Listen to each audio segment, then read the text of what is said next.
What is going on, YouTube world? The Insert Revolution podcast, episode 5. Uh, Steve, over there. What's up, guys? I'm Dave. Uh, we're going to talk about some lists tonight, checklists, and then some other lists like your eBay watch list. Maybe you, Bob Lewis. Come on now. We're going to talk about just all the lists that entail the hobby, and again, how you should go about things, or how we go about it. Maybe we'll get some feedback from you guys in the comments if you're watching this after the fact or during the video here. But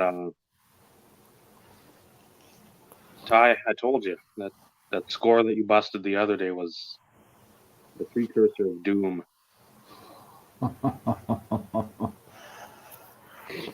I can't tell you the last time I opened a pack or a box of cards. I'll have some to open, but I don't know when I'll do that either. That's You want to ship some of those to me so I have something to open? probably cost more to ship than they're worth, unless you hit something good that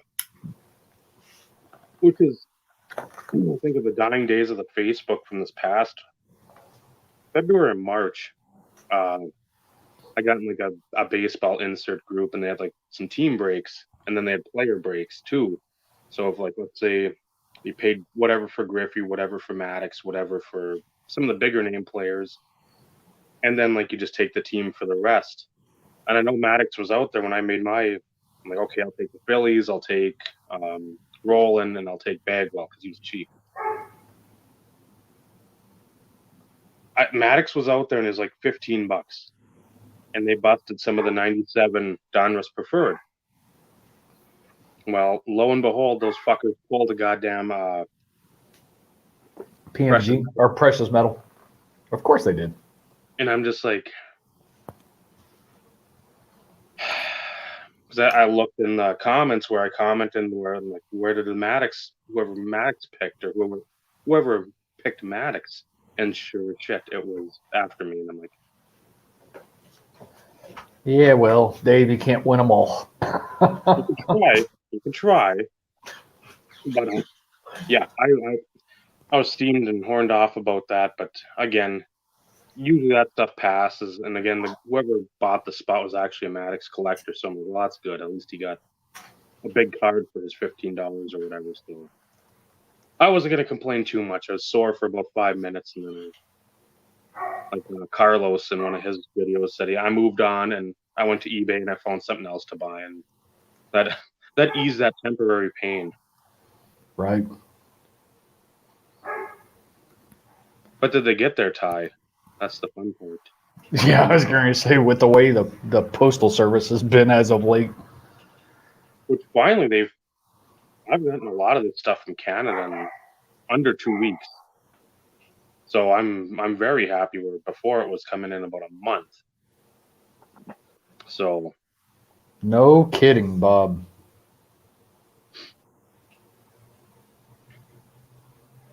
Is that one of the chasers? I don't know much about that product. That's why I was asking the question. that's like a repack, I think. Well, yeah, and I had a feeling that's what it was. But at one, sometimes when they do the repack stuff, there's certain chasers and stuff depending on, who actually does the repack. Sort of like the old some of them scoreboard where they put the redemption for like the Joe Namath rookie card in there, and then you could pull vintage stuff and whatnot. I remember that. Those were fun, but you got a lot of stinkers in there too. It wasn't just like you're pulling Hall of Famers. You're pulling whatever Ed Pudding Faith, one of his guys for the Phillies. I mean, you're pulling his cards, and you're not pulling all Mickey Mantle and Willie Mays and Namath and Bobby Orr stuff. You're pulling a lot of dime box stuff back then, garbage. But so you pick anything up this week, Steve? Anything come in? Anything pop up that's of any interest? Do we really want to talk about that? I don't. I do. I always want to talk about that. I mean, just it does. You don't have to put it out there, but if there's something that a couple cards may have popped, or who knows, it's 2020. Anything can happen. And that is true. It's I will say with Mosaic releasing, it's been interesting to see the listings for because Terrell Davis is in there. He's in the base set, so of course he has the varying parallels, and then he's in one of the insert sets. And don't quote me on the insert set name, but it's interesting to see the varying degree of what people are putting some of this stuff at. I mean, I've seen some as high as $60 for the silver prism mosaic. I've seen others that have put it up, at auction or whatnot. Plus, I've seen the red, I've seen the blue, and that's the only parallels I've seen so far. But it's amazing just to look at the differences in the way a lot of those have been listed between, regular auctions at 99 cents to some, like I said, at $50. And you're just sitting there going, what in the world is going on? And they're pretty. I'm not going to lie. They're pretty. And, there's a spark of interest from a rainbow perspective. Mm-hmm. But since it's so hot right now, and of course the NFL just kicked off, I'm going to just kind of watch and see and let it kind of die down before, any sort of really interest picks up. Outside of that, the one card it's still out there. It is a big one. But, at the same time, it's. Is that still one you're working towards? Because I know you had said last episode that's like. I'm hoping. Your goal by the end of the month, maybe beginning of next month, to snipe that thing and just knock it off the list. And yep, and I'm hoping. I will say, and something that really surprised me, somebody actually bought the PNG 8.5. Now, I haven't gone to watch count to see if it, sold for the buy it now price or anything. Mm-hmm. But somebody did buy it. And there was another one that I had on my list for some time. 97 playoff zone. Is it zone? Pretty sure it's zone. Somebody had one of the number to 5 parallels up. And, it was, I think it was buy it now best offer 135.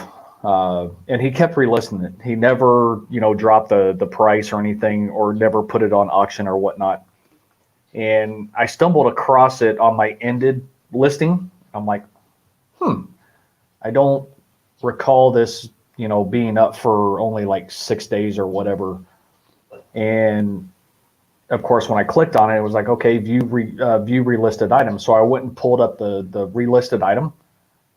He relisted it and sold it for $900. And I'm going, wait a minute, time out. Help me understand this. And that one I did go verify and go look, and I'm going, that it sold for $900. And I'm going, okay, I get it. 97, number to 5, extremely, extremely rare. But at what point do you have it listed for months? And I mean months. At 135, buy it now, best offer. Not sell it. All of a sudden it ends, and then you put it up again, and then it immediately sells for $900.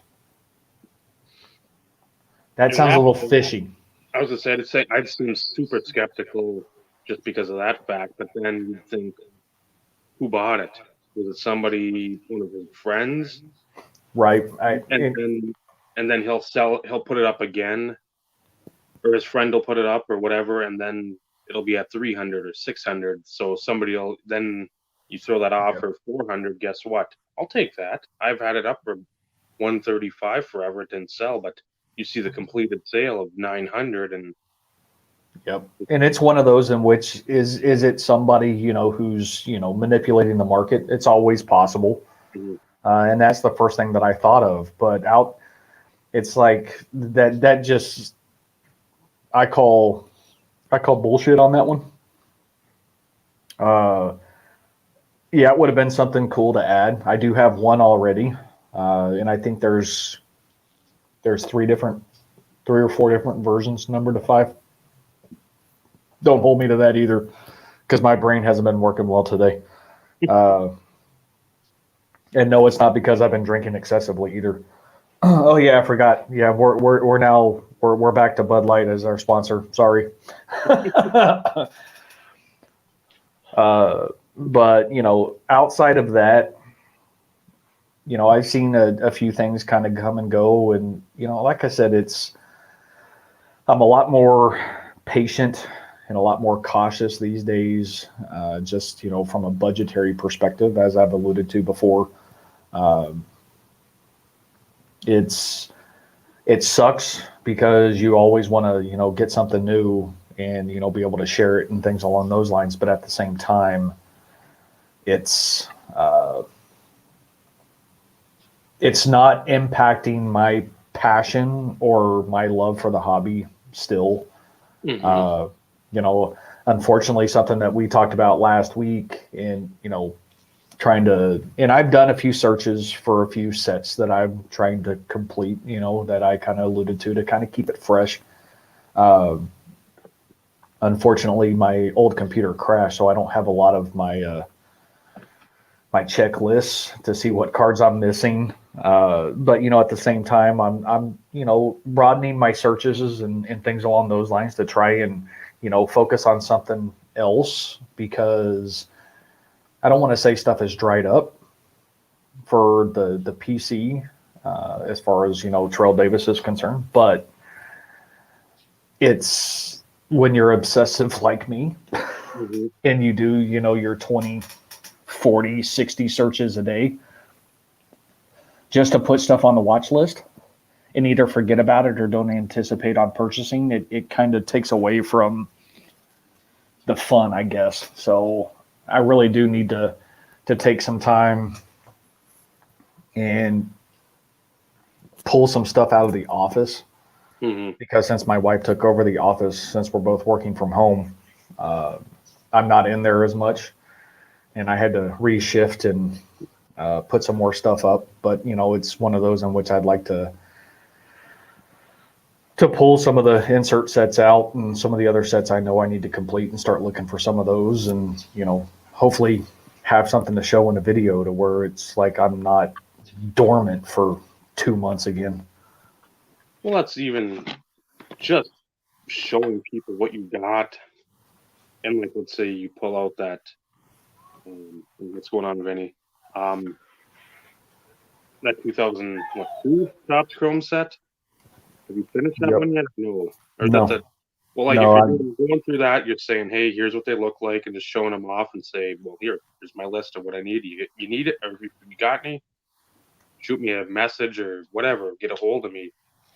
That'd be one thing. You're making content, which everybody loves. You're making another vid, and then you're getting it out there to some new people, maybe that are in, or maybe the old people.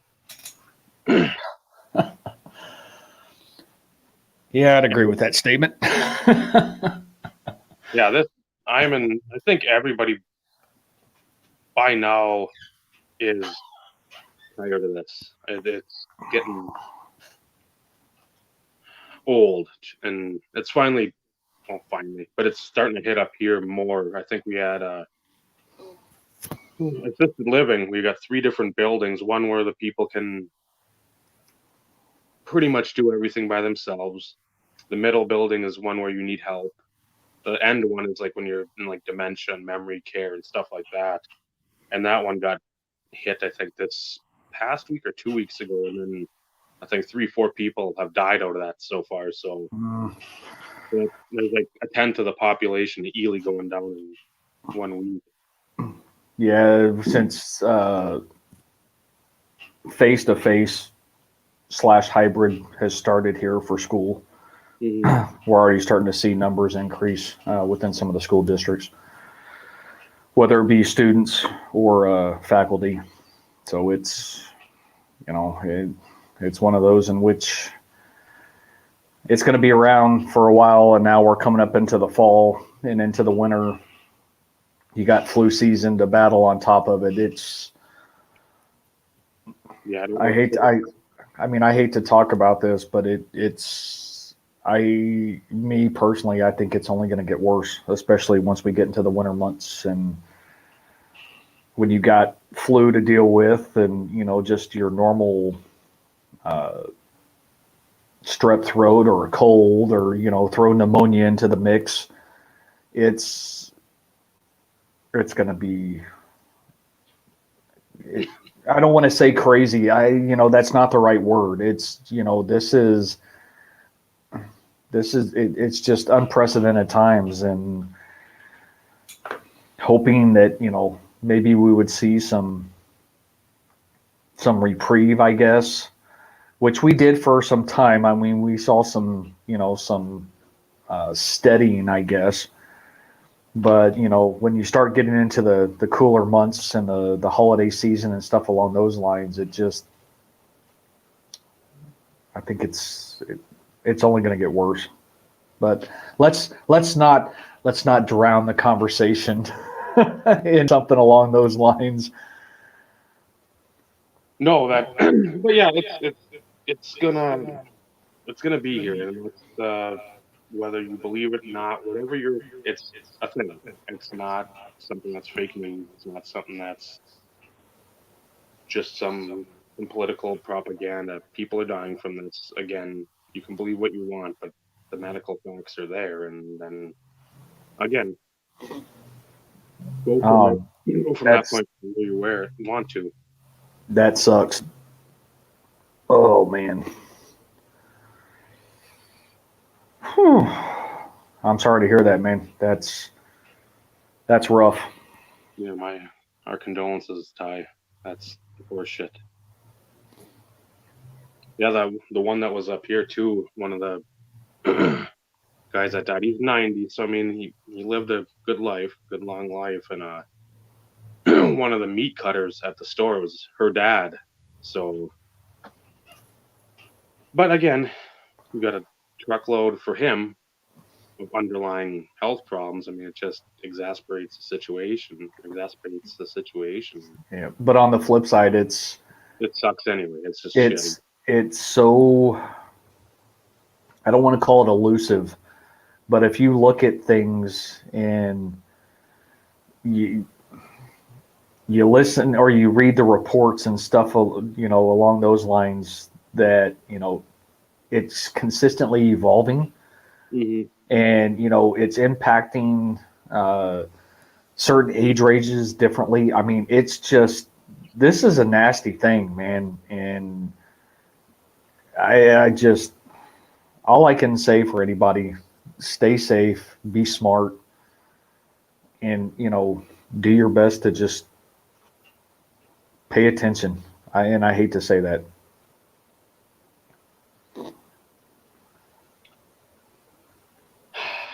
I I really can don't use much of anything on the internet. I know there's a few different sites that have checklists. Well, I use Beckett for a Yep. lot of my stuff, as far as just your standard checklist. Mm-hmm. But for variants, like insert variations and things along those lines, I know this sounds really weird, but I check eBay. And those who have good posts, good high quality scans, it's one of those in which typically you can figure out real quick what the variations are based on those scans. Um, but I haven't. I know Cardboard Connection. I know of it. I use them to check to see if Terrell Davis is any of the new products and stuff.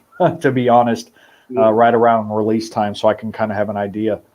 But outside of that, I know there was one that I stumbled across, and for the life of me, I didn't bookmark it. But if I happen to come across it, I'll bookmark it, and then in a future episode, I'll make sure I shed some light on it, because it's a lot more detailed, and it's got a lot more pictures, and I think it's really collector driven as to where a lot of the pictures and stuff come from too. Yeah, I usually just use the Beckett.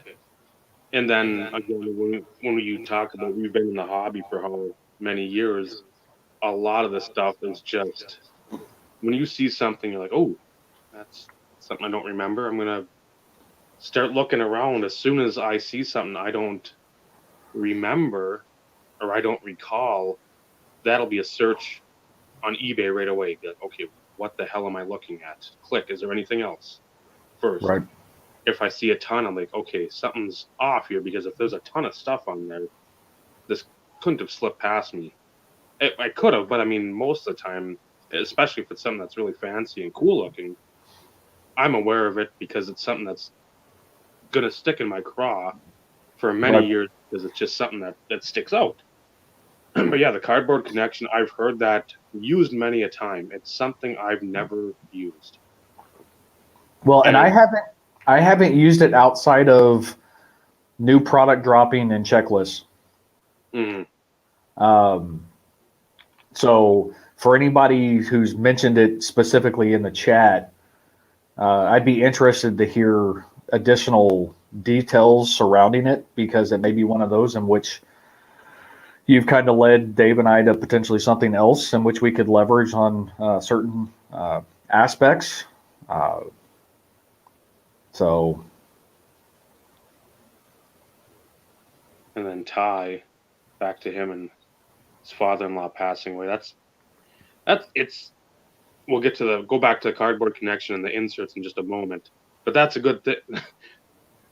Instead of going, and I know Steve's drinking right now. That's fine. Having some wobbly pops after a day of work, that's fine. But if you go to the bar from, like, let's say it opens at 10 in the morning and you're there till close at whatever, 1 or 2, that's not a good way to grieve. I'll say that. That's just not healthy. You buy yourself a nice Elway finest, mystery finest gold refractor. Guess what? That's going to be something tangible. And like, okay, father-in-law passed. That sucks. That's horseshit. At least for this, I've got the memories, and then I can put this card in. Like, hey, I remember when he passed. It sucked. This helped me feel better. Again, a lot of people wouldn't, I don't know, equate grieving in cards, but again, it can help you with a lot of stuff. And then cardboard connection. Yeah, that sucks. Sorry to hear you lost your job. That I can honestly say my wife and I have been both very lucky. However, different situation, and this has been years ago, and I'm pretty sure I probably mentioned this in past videos, but my wife lost her job at one point, and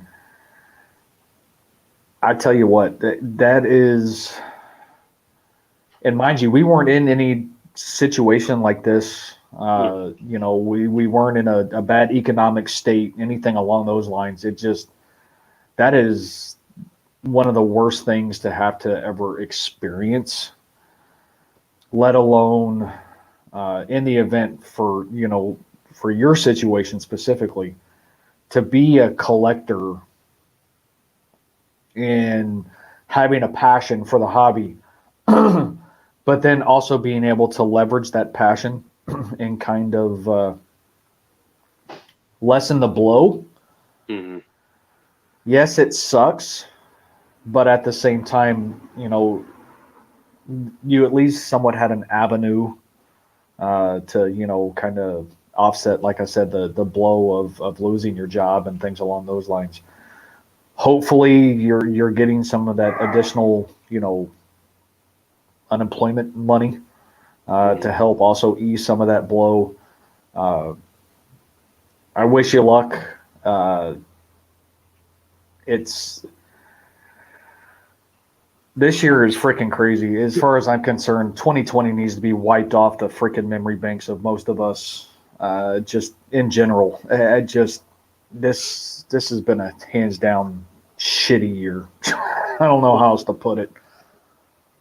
Yeah, it started with me in January, car accident. Then COVID hit when I was in the cities, so gonna go to my first Minnesota Wild game the next day, right behind the penalty box. That's wiped away. Pretty much all the trading card shows and national and meetups and everything. Just wrestling. I was gonna meet Kane this year. I was gonna meet Lita, the Great Muda. And everything fucking wiped away. Yep. So I mean, it's on one end, it's a minuscule when you start to lose people, obviously, because again, memories like hopefully can happen down the road. But yeah, it's just when you start having dominoes fall and they're not falling in anybody's favor. Yep. It's just a shitty year, absolute trash. Yep. Oh, and I just like to go on record. Go Dallas. Going to the finals. We try to, and some people probably don't think it's entertaining. That's fine. Everybody has their opinion, but we also have their opinion of them. So, well, I'll be honest. I don't usually watch a lot of hockey. I never have, and I didn't even realize the Stars had made it into the postseason until one of my neighbors brought it up, and I was like, "Oh, well, shit. They seem to be doing pretty good." And I was like, kept telling myself, meaning to watch, watch one of the games. And like, crap, we're up 3-1. Okay, I got to watch. So I was flipping back and forth between Denver's pathetic loss. We won't get into that. And the Golden Knights and the Stars game. And so as I'm, flipping back and forth or whatever, all of a sudden, Vegas goes up 2-0. I'm going, oh, crap. All right, game 6. So I flipped it over, watched the game for the football game for a little bit longer, and flipped it back. I was like, "Holy crap! It's 2-1. Oh, sweet, maybe." So I sat there and I watched it for a bit, and they tied it up, and I'm going, "Oh crap, this is freaking awesome!" And then of course I watched them win it in overtime, and first time going back to the freaking Stanley Cup Finals in 20 years. I'm super pumped. So I'll be watching the finals this year for the first time in 20 years. See, I've paid somewhat of some attention, but again, no TV, or I got the TV, but I don't have cable or anything. And I haven't had it. I'm not going to pay direct TV prices, local cable prices, any of that stuff, Dish, whatever. For the amount of TV I watch, it's usually whatever's on YouTube. That's the sad God's to honest truth, is I'll watch hours of stupid Russian car crash videos. I'll watch American and Canadian ones. I'm watching just like top 15, top 20 lists of like biggest fish, deadliest sea crash or sea wrecks or shipwrecks. It's just everything. Right, when you look at me, you probably would think I'd watch 20 deadliest snakes, stuff like that, because I want to learn. I love doing that. But yeah, that playoff hockey, I challenge anyone that actually sits down, and if you have to have somebody that knows hockey sort of explain, hey, this is what's going on, this is what's going on. Here's what they're trying to do right now on the power play. And whatever. Playoff hockey, when it's an intense game or a game 7, there is nothing better out there ever, sports-wise. Period. Again, no, I would agree, and I'm not a hockey guy, but I would agree with and it doesn't even have to be a game 7. Nice Gretzky. Madonna. Is that Gretzky? Oh, Madonna, Mikey Mo. Yeah, that's still something that is on my bucket list of I guess I can share this with everybody here, not like it's going to matter.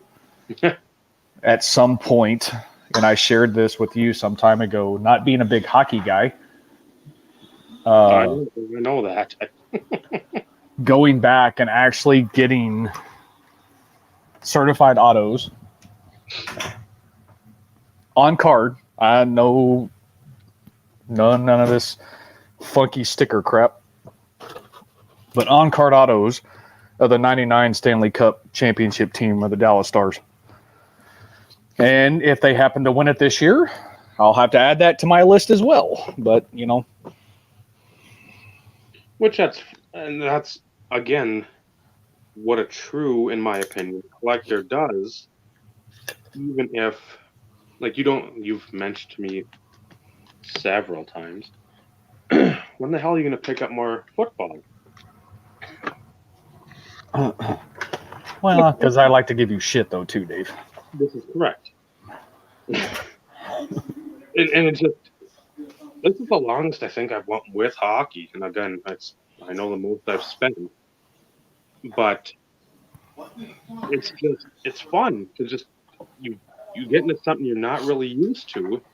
And that's what I did back again, like in February. It was, the dude had all this stuff on the table. I'm like, is this 1999? And we had a card show in 1999 with all these hockey inserts that I can never find, or I've never really perused for after, I don't know, 2005, 6. I probably gave up on that stuff. And you'd see like the TNT or Big Boyd would have stuff for Evolution Sports Marketing. All the auctions you'd look through, and then usually you'd just jump off right away to football. We go to football, or I'd go baseball, look through there a little, and never through basketball, never through hockey. So when that guy had all that stuff, I'm like, you know what? I might dip my toes back into this because it's fun. I always love this stuff. It's not like, not to make any light of it, but it's not like I'm from Texas and hockey's king down there. I'm from Minnesota where it is king, and I mean, Which I get it. I should at least have a little bit of a collection. Well, I've got a lot of a collection now. That's Well, about the only good.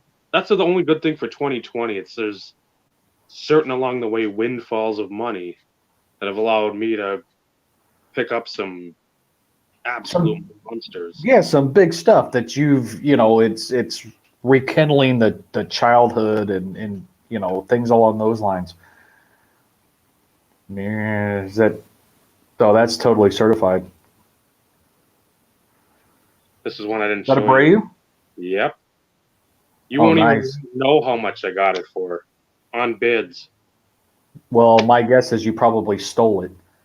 Under 30. All right, dude, I give up. I'm just going to start having you buy my stuff.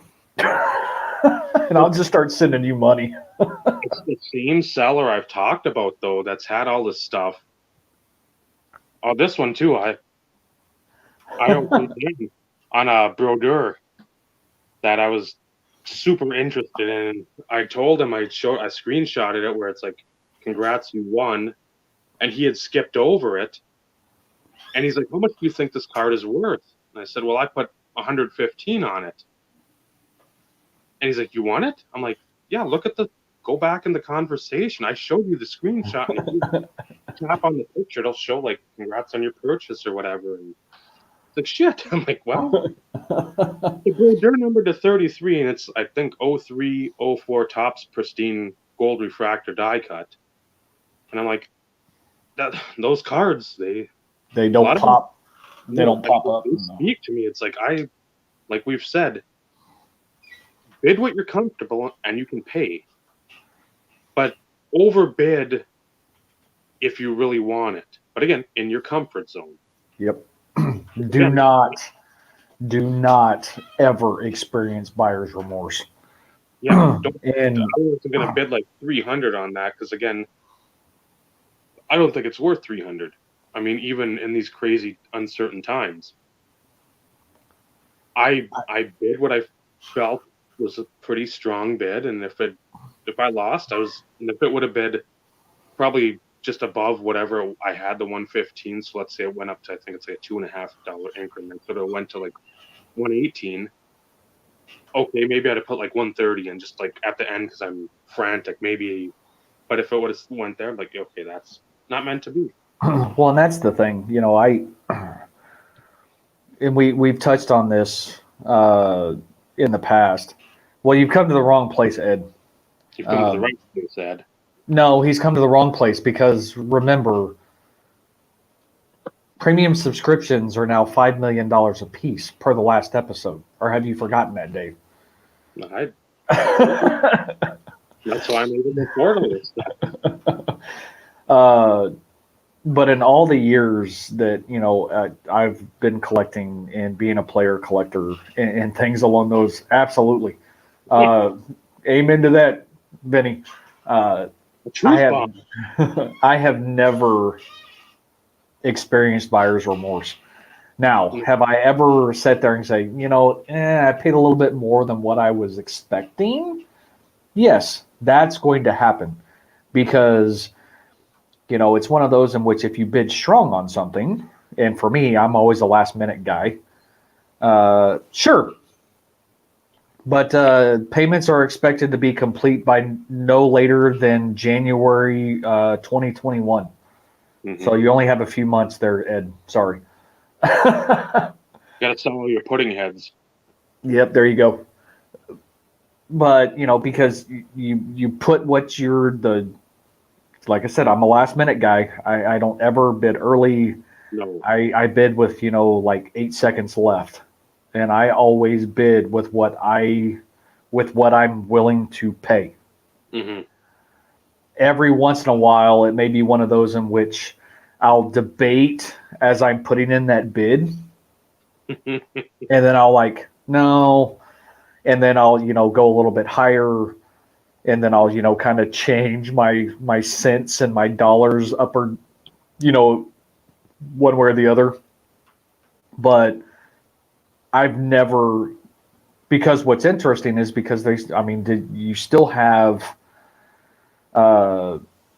snipe sites and things along those lines. So you're still going to run into those situations to where, depending on the player, depending on the card, depending on rarity, things along those lines, you could put something in at 10 seconds and still have 2 or 3 additional bids that come in. And by the time you look at it, you're going, oh, man, I'm going to steal this card. And by the time it's all said and done, you look at the final price and you're going, well, shit. Yeah, I was hoping to get it for less than that.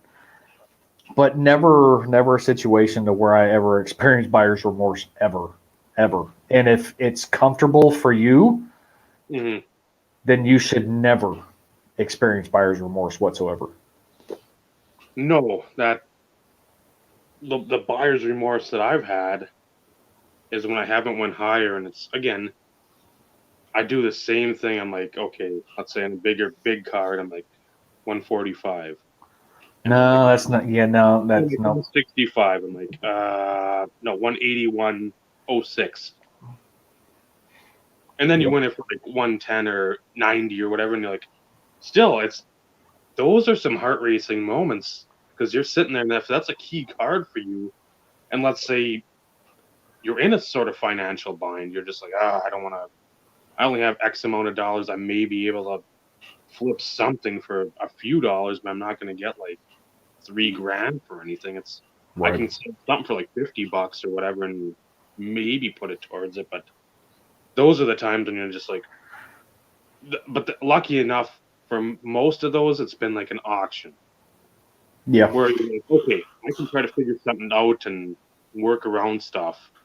But when the buy it nows come up and it's like a decent buy it now, and let's say it's at like 140, and you're like, oh boy, now what are we gonna do? Like, we got to figure something out quick. Yep. Yeah, most of us don't have 3K cards laying around, and I'm not one of those. Yeah, you're lucky on the one being super valuable, but that was just happen chance there where it grew in value, and I didn't have a clue. Yeah, but at the same time, it's one of those in which that's not your focal point either. Oh yeah. You're not looking to find the quick buck and stuff along those lines too when you happen to take advantage of the current market and the current situation. And for those individuals that, do that and feel comfortable with it to build their collections and things along those lines, by all means, more power to you. If I had more free time, I'd probably take advantage of some of it too. Not that I have, I'm not sitting on like a gold mine or a small fortune or anything by any stretch of the imagination. But if I took the time, there's a good possibility that I could, sling a few cards and make a couple grand. But, at the same time, a lot of the stuff that I still have still means something, which is why I could never make it as a card shop owner. Even though that's, that those people who are in collecting, that's probably a lot of people's lifelong dream to a certain degree, own a card shop type situation. And that's something that I've always wanted to do because I've worked in one. So I know a lot about it. But, at the same time, being a collector, it's hard. And, you look at JT, for instance. I don't know how he does it. I don't know how Ryan did it. I don't know if he's still PC stuff or not. But I don't James Photos or whatever. I don't know how they do that because it's a balancing. Yeah, I will say there's been times I've had seller's remorse. Selling something sooner than what I probably should have, but that happens though too because you just don't know.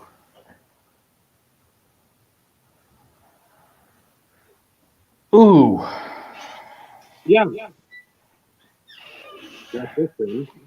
I'm gonna see if the light can capture it. That's acetate. If you look down the middle, I'll take you off for a minute, Ed. See, as you can see, is that like a bend or something? Right in the middle.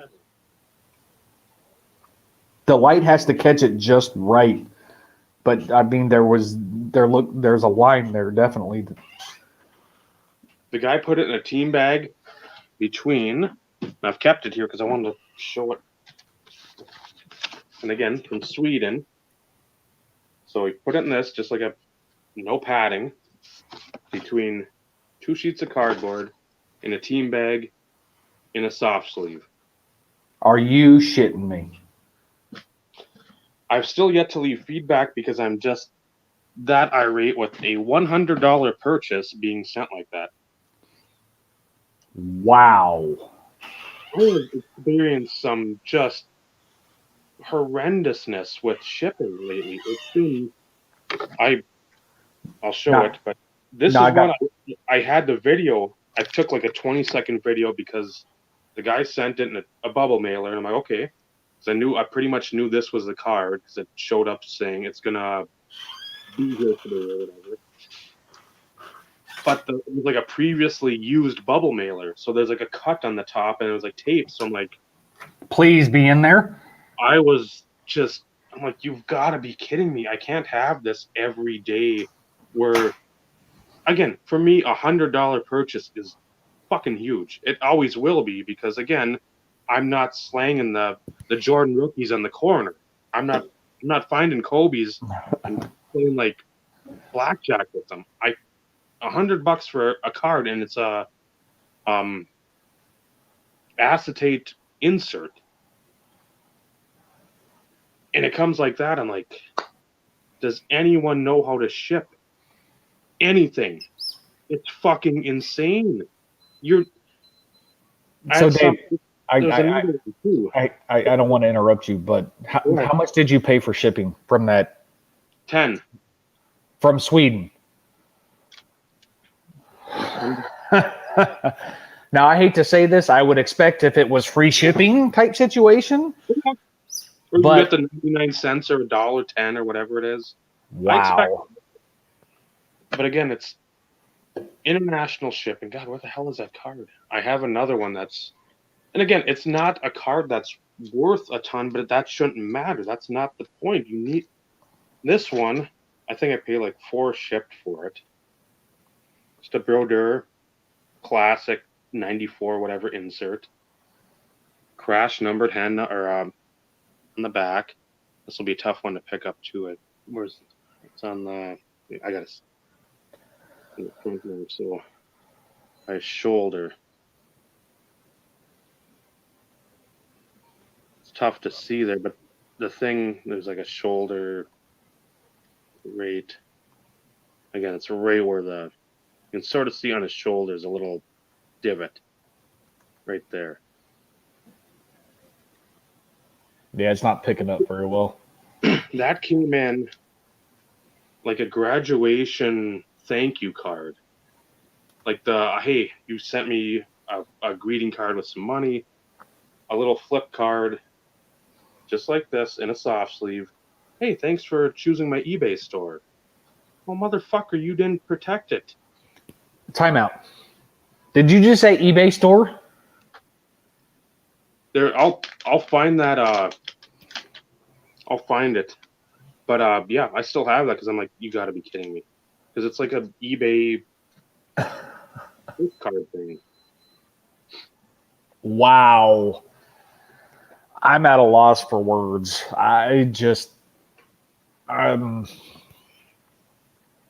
Even for,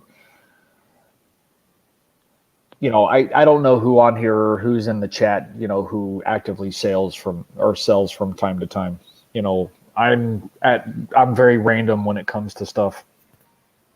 But I mean, my shipping is $4, which is the norm. Basically the going rate.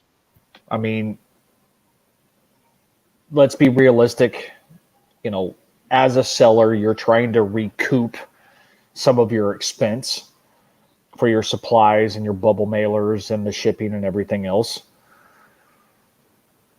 But I take a little bit of pride, at least when I ship stuff. And, like I said, I'm not an active seller by any stretch of the imagination. You have to go years back when I was a silver power seller. And this was back in, 06 through 08, I think.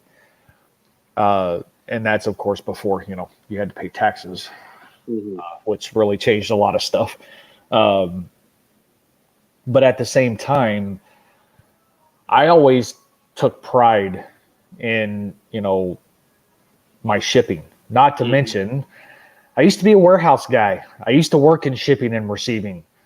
I know how to protect my stuff.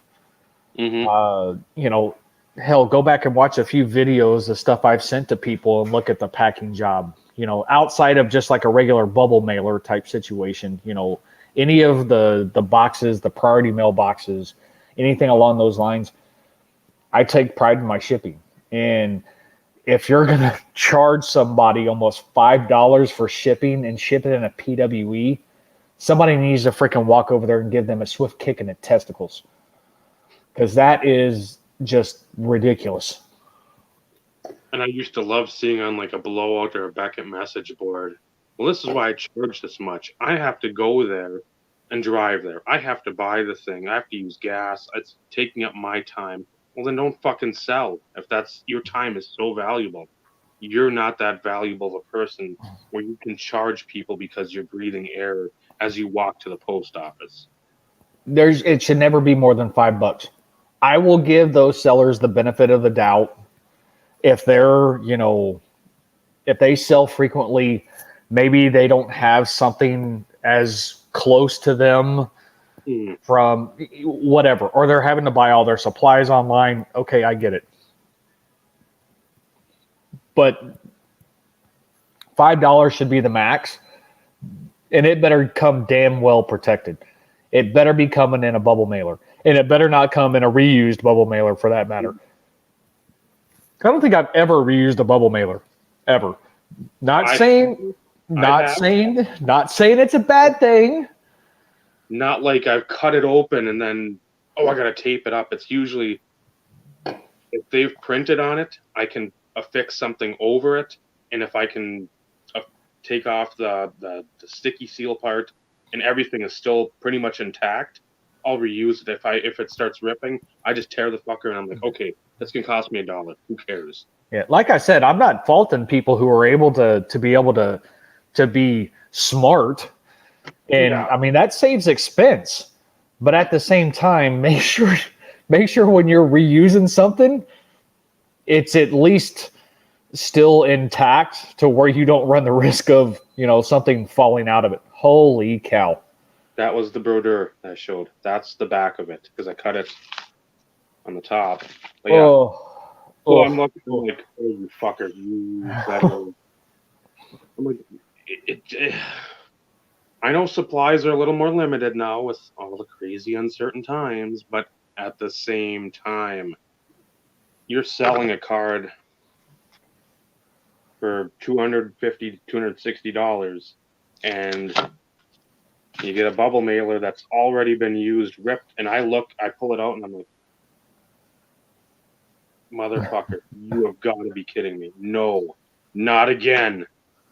Well, yeah, because in that situation, you don't know if it happened in transit to where, the post office got it and then they're the ones who put the tape on it, not realizing if something's in there or not.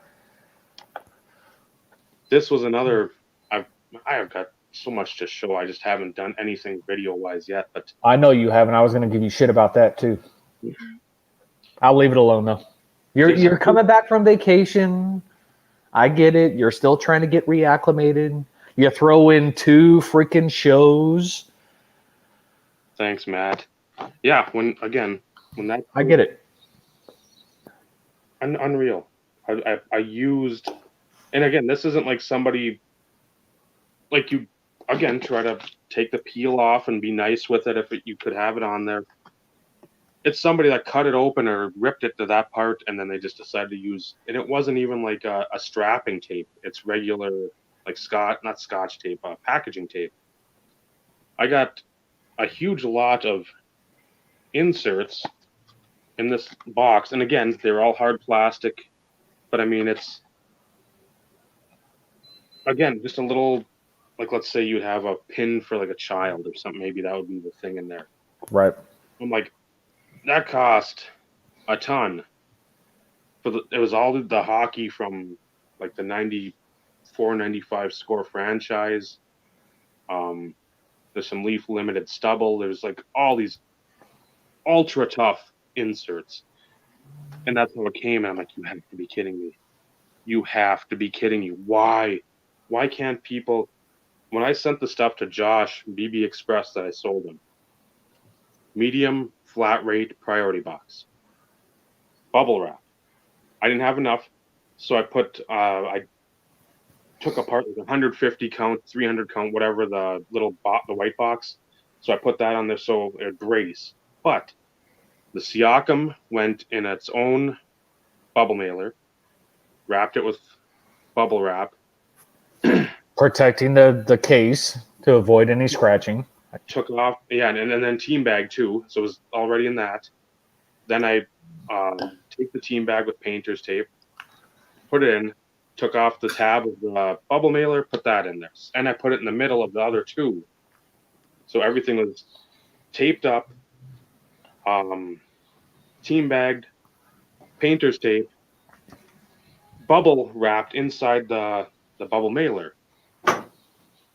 It's not that hard. Again, think of you buy something from Amazon. Let's say some crystal bowl. I don't know. Some fancy thing you're going to put some plums or peaches in. I don't care. Acorns. Do you want that thing coming in some ratty old box that's dented up and you're like, oh, fuck. You pick it up and it just sounds like yours have jingle, jangle, jingle? No. You want it looking like... I'm sorry, Dave.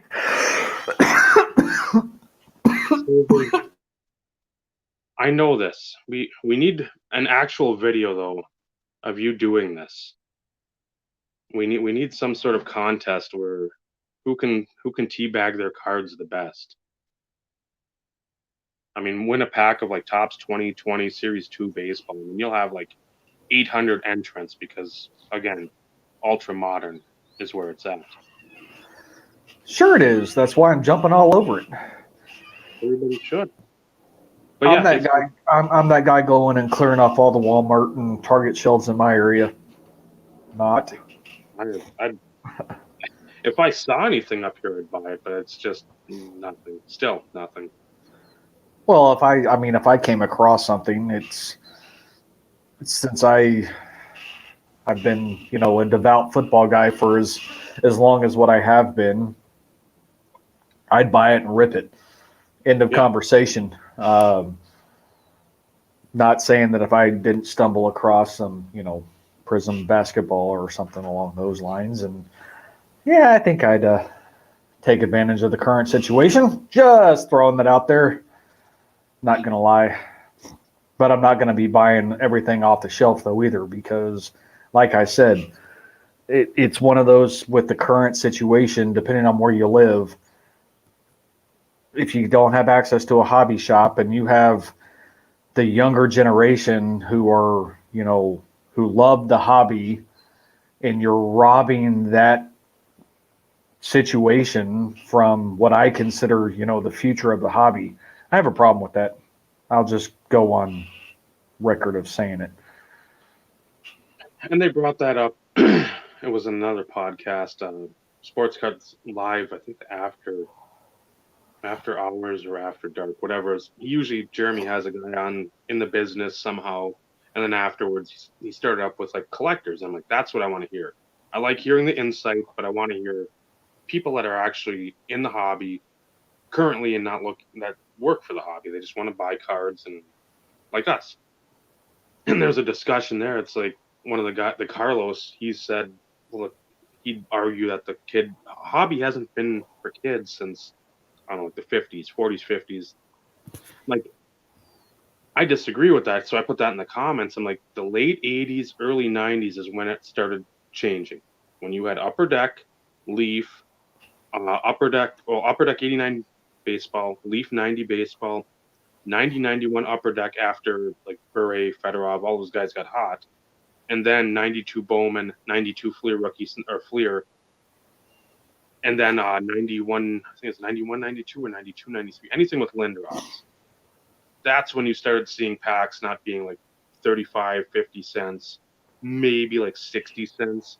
Now everything was like $1.50, $2, like $5, $10, $20 for a Fleer 92 jumbo pack to try to get that rookie sensation insert and not have it be Scott Leyes or Juan Guzman at the time was one of the better ones, but obviously didn't turn out to be. You get the Frank Thomas, you get the Bagwell, you get the Knobloch, you're sitting pretty, Pudge. But it's like, that's when, for me, because up until that point, even though there's people in the business, in the hobby, trying to make it legit business, you still had affordability in any turn because you could go to the Pomida, buy a pack for 35 cents. Go to your Ben Franklin, buy a pack for like 50 cents. Your Go grocery to store, your five and dime. a gas station somewhere. You could find anything anywhere because there was so much of it. And then that's like, okay, Upper Decks, ooh, that's a hologram on back. The hell's that? 90 Leaf, it took a little while, but when people figured out it was limited, that took off. And 92 Bowman, that was on fire. So I mean, it jumped within about a 3 year span from being really kid friendly to being really dollar oriented. But even then, I mean, going back in my early years of collecting, I remember when 92 Bowman came out. I can't say I remember it like it was yesterday. I'm old. Okay, I'm really not that old. But I still remember it. And in the 90s, 90, 91, 92, I was still very much a baseball guy. Mm-hmm. And that is typically what a lot of the packs and stuff that I would buy. And you had regular 92 Bowman, and then you had like the rack pack which had, even though it really wasn't really a rack pack, but it had more cards in it, and I think it had more gold in it. And I want to say they did the same thing in football too, because I remember it in football because the color variations, like the outside of the package or whatever. Mm-hmm. And they didn't do jumbos. Was that 93 that jumbo? I think 93 is when Bowman may have had a jumbo. Or maybe it was maybe it was still considered the rack packs, but they also kind of prefaced it with, jumbo or whatnot. But 92 Bowman, although it was a little bit higher priced, even from a kid perspective, it was still kid friendly. I'm going to take it even a step further. Granted, I was, in my preteens in 92. I graduated high school in 97. So, okay, 5 years? So 13. So preteens, 13 years of age or whatever during that time. And me consistently always looking to buy packs and stuff. And as I got older and got a job, I started going to boxes. I didn't start really seeing a mass increase in some of the prices, at least for me, at least in my area, was like in 98. And that was because of the rookie class. Yep. So I hope everybody's sitting down, because everybody's probably going to shit their pants. I remember buying my first box of 98 Topps Chrome because I started digging Chrome in 97. And then, of course, I had to go back and, buy some 96. But I paid $200 at release for 98 Topps Chrome. At release. In all years, after that, I never paid that price for a brand new drop on Topps Chrome. Period. But $200. I was gonna say, I remember it might have been, I don't know, for $3 or $4 a pack at the holiday here, and I couldn't believe that. I'm like, we bought the whole box in pretty much a matter of a day. I got the Manning rookie. My buddy got the Randy Moss and the Fred Taylor. I think I had Fred Taylor refractor rookie, and we're like, okay, we bought it all. We got the guys we wanted. We're done. I would have liked to get Leaf too, but I mean, I was happy with Manning. Well, we never found it again. I mean, we got lucky because went in there one night, getting gas, cruising around. I'm like, ooh, okay. I paid $20, and I'm probably going to say the guy's name. He was for the Pats. Is it Robert Edwards? Yep. I paid $20 for just a base rookie of Robert Edwards because it was one of like 3 rookies that I needed to complete the set. Within, it was still a few months during that, overall release schedule or whatever. Mm. But I'm like, this guy hadn't done shit. Mm-hmm. And I'm paying this kind of money.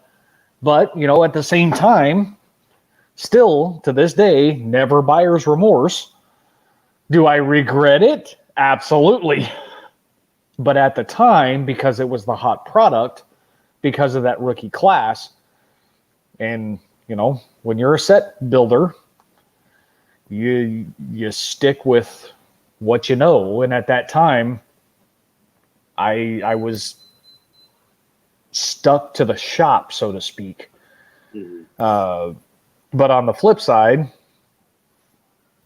I can still remember selling the 97 Plumber Topps Chrome rookie, Jake the Snake, Mm-hmm. for damn near $20 in store credit.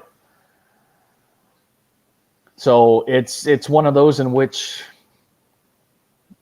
you kind of, it's the whole give and take situation. Well, then it becomes sort of a watch, or it's like, okay, maybe I made a purchase here that, but I sold this one over here that's not worth shit now. So it's guess what? I came out at least even money. Right. Yeah, that, and so that was the thing. It's like, okay, I just wish stuff was available. And again, even if kids aren't collecting as heavily as we did, as kids maybe like 10, 12 years ago did, I just wish the stuff was available so people had the option. I'm not talking about Ultimate Collection. I'm not talking about the Cup. I'm not talking about National Treasures or Exquisite or any of that. I'm just talking base cards that you'd find at your five and dime that 5 years ago you could go to Target and just pick up a blaster and just be like, okay, see what we get. And if I get something good, maybe, you know what? I'm going to come back at a couple more just because I'm going to keep pressing my luck until it runs out. But yeah, there's nothing anywhere. And when Yep. people find it, I don't know. I would be more willing to sell some of like the lower end, like Daniel 4619 had a bunch of score fat packs. I would have probably sold those because that's something he ripped them. But it's like I don't know. I like the tops. I like maybe a box of Prestige football, just because again, something clean looking, not all gummed up with too much foil and nonsense. It's a staple. I Yeah, mean, that's because the Prestige. Yeah. Donruss too, like what looking at Donruss, but the prism where it's just gotten stupid, where people think this is they're printing gold bars. I don't know. The charlatans have brainwashed the masses with some delicious orange Kool-Aid. If you take the blue pill or the red. Well, and see, Ty, I think that's for those people who pay attention. I think that's the case, or people who have made friends with, a rep or anything along those lines. I think is always a possibility, but it's it's unfortunate, and you know what I'm going to say. To me personally, it's childish because here's the thing: if you can't usher in new blood, and I'm not talking new people our age or investors, or even if they want to call themselves collectors, whatever. If you can't issue in the new era and the new phase of collectors, at some point, the hobby, I don't want to say it dies, but it loses a lot of its base. And, for those of us who are able to, I guess, survive the current situation, maybe it's in our benefit, but when it's the law of supply and demand, demand is high, supply is low, people are going to pay a crap ton of money for it. And at some point, it's really going to be up to the manufacturers and things along those lines to be able to step in and find ways to regulate some of it, or having those conversations with those retail outlets and stuff along those lines to try and give those individuals the opportunity to bring in that new blood and consistently build that customer base, because with no customers there is no product. Mm-hmm. You're going to go back to the junk wax era, to where they're going to mass produce everything, and it's going to be 30 years before anything really holds any sort of value. Mm-hmm. Granted, those of us who are here, I'm speaking for the majority, I'm guessing, we are collectors. We are long-term collectors. We do this because it is a hobby. Once we go 6 feet underground, Who knows what happens? But when that happens, we don't care. Yeah. So, Yeah, one can only hope at some point that this tide turns, but again, I don't envision it turning. That's the only bad part. well, it's not. I personally, it's one of those in which hockey's about to wrap up, baseball's about to wrap up, basketball's about to wrap up. We're going to have football only. And let's hope that once we get through the 2020 sports year, that maybe come 2021, when things start kind of circling back around, maybe we'll have some sort of normalcy, unless you have big money people who are still going to consistently drive the retail prices up because, you know, they have that excess income and they're just buying it and raping the shit out of people. Yeah. And it'll depend again how all this pandemic bullshit transpires and matriculates too, because again, we start, and again, if it goes away a little bit or numbers decrease, whatever the case may be, if it goes down, then people like, okay, now we can have concerts again or in-person sporting events, or people can go do stuff, and then that discretionary money gets thrown to that stuff instead of, well, I can only watch it on TV. I can only gamble from whatever internet gambling said. I can't go to the casino. I can't do this, that. I can't spend stuff here or there. Then it's going to keep going because, again, there's going to be money that some of these people, oh, I can't watch Steph Curry, or I can't go watch Steph Curry play basketball. I might as well try to get to an NT auto, or hey, we watched the Jordan documentary or the Bulls documentary again. Let's go pillage some of those. But yeah, I just don't see it happen at any point in time. We know what days are. We know.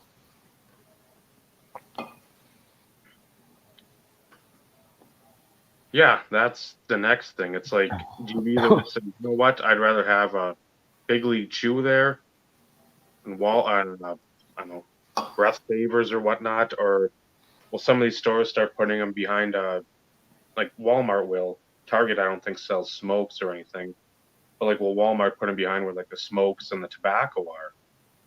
Oh yeah, and you have to physically go ask for something. Yeah, and somebody's there that's saying, oh, you can only have a limit of whatever, 2 or 4, and that would be the thing. But then you'd have to probably still have somebody over there because these people are just idiots and so unruly over cards that, again, who knows when that printing press stops. So it's not like, again, you have a number on there that says, okay, there's base cards, they're 225, it's serial numbered to that. So I know it's a finite number, not a Yep. who knows. So Yeah. Ed, out of curiosity, if that's in fact the case, do you think these distributors or these manufacturers, for that matter, are going to look for alternatives as far as, retail product?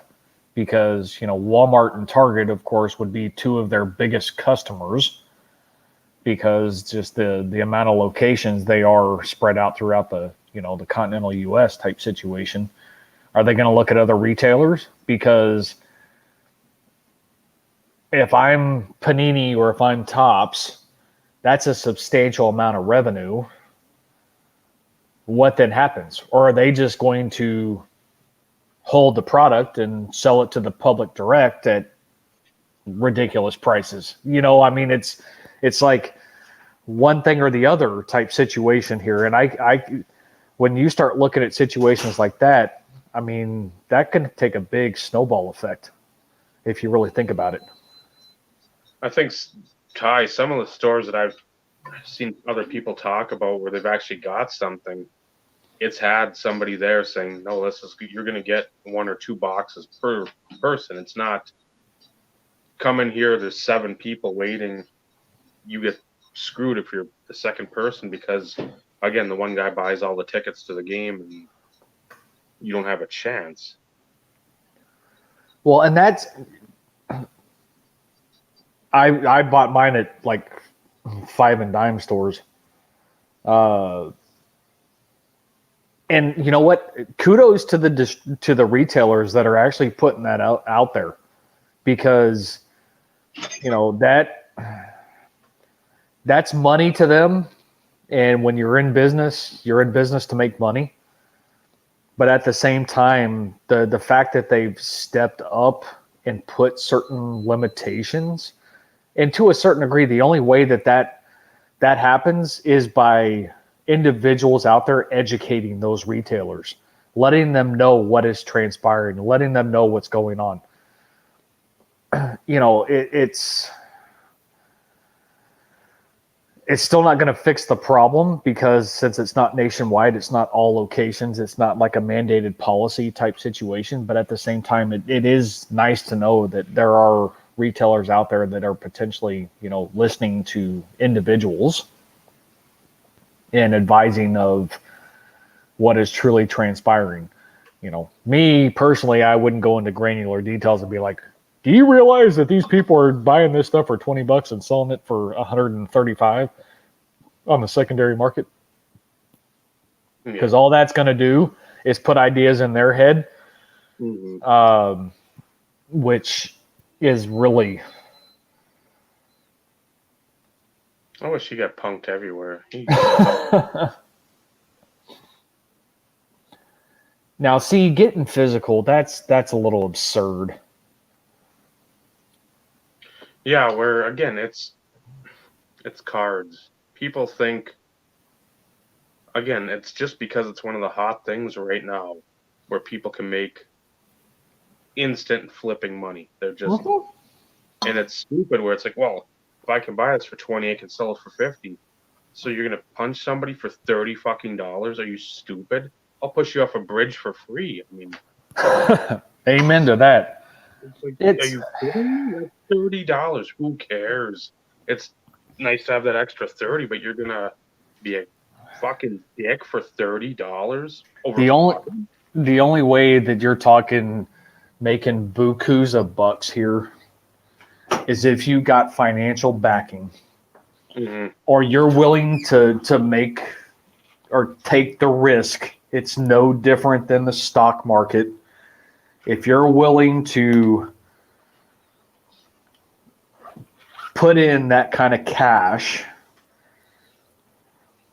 physical cash, into something that is still very liquid, it can change in an instant. And to be brutally honest, that's ultimately what I'm hoping for with the individuals that are truly investors. And I'm not one to wish bad things on people. That's not me. But that's the only way that they're going to disappear, is that they invest all this money and they lose it.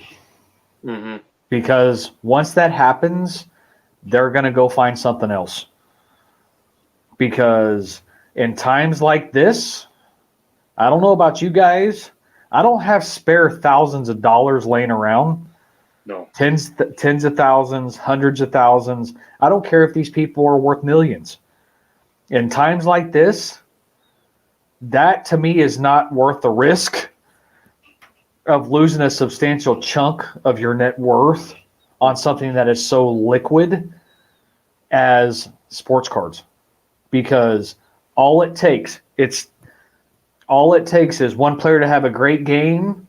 You invest all this money early on, you sell it, you make money, but you kind of sit on some other stuff, or somebody else buys it from an investment perspective, and boom, he tears an ACL. Who's to say they ever come back the same? Now you've just, socked all this money into, a player or whatever, and now you're hosed. People are buying into the hype, and that's really what it is. It's buying into the hype, You have multiple individuals out there expressing to individuals how easy it is to make money in this hobby. Mm-hmm. And let's be real, right now, that's a fact. Yeah. It's very easy. But for those individuals who have been doing it for a while, let's say, they know it's not always that easy. You have to always shift with the market. You always have to be quick on your feet and things along those lines. So you constantly have to be in the know of what's going on, players, hot, cold, indifferent, whatever. Mm-hmm. You have to stay on top of it. It's a full-time job. These individuals that, are your main investors or your flippers and stuff, they may call it their job, but I don't think they're spending 10, 12, 14 hours a day doing all the research that they need to in order to pass on the crap that they're passing on to people. Well, yeah, and most of these people, yeah, they're long-term collectors or long-term in this hobby.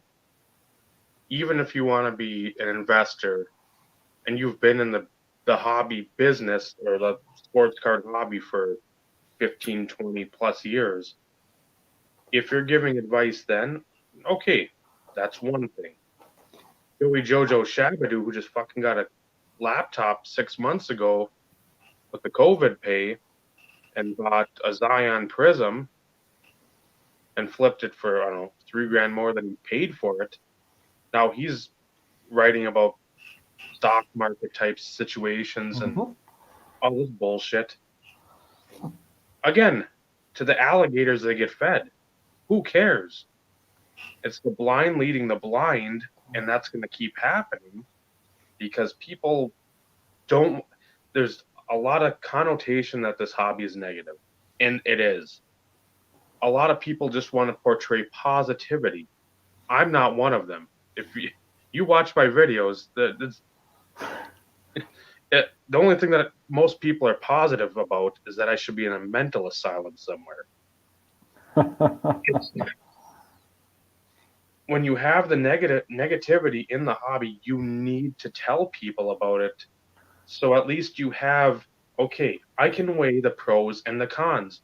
You don't go to the automobile store and say, hey, I want to get a truck. Okay, here's a truck over here. It has an engine, four wheels, doors work. Sounds good. I don't know what brand it is. I don't care. I'll just buy it. I need one.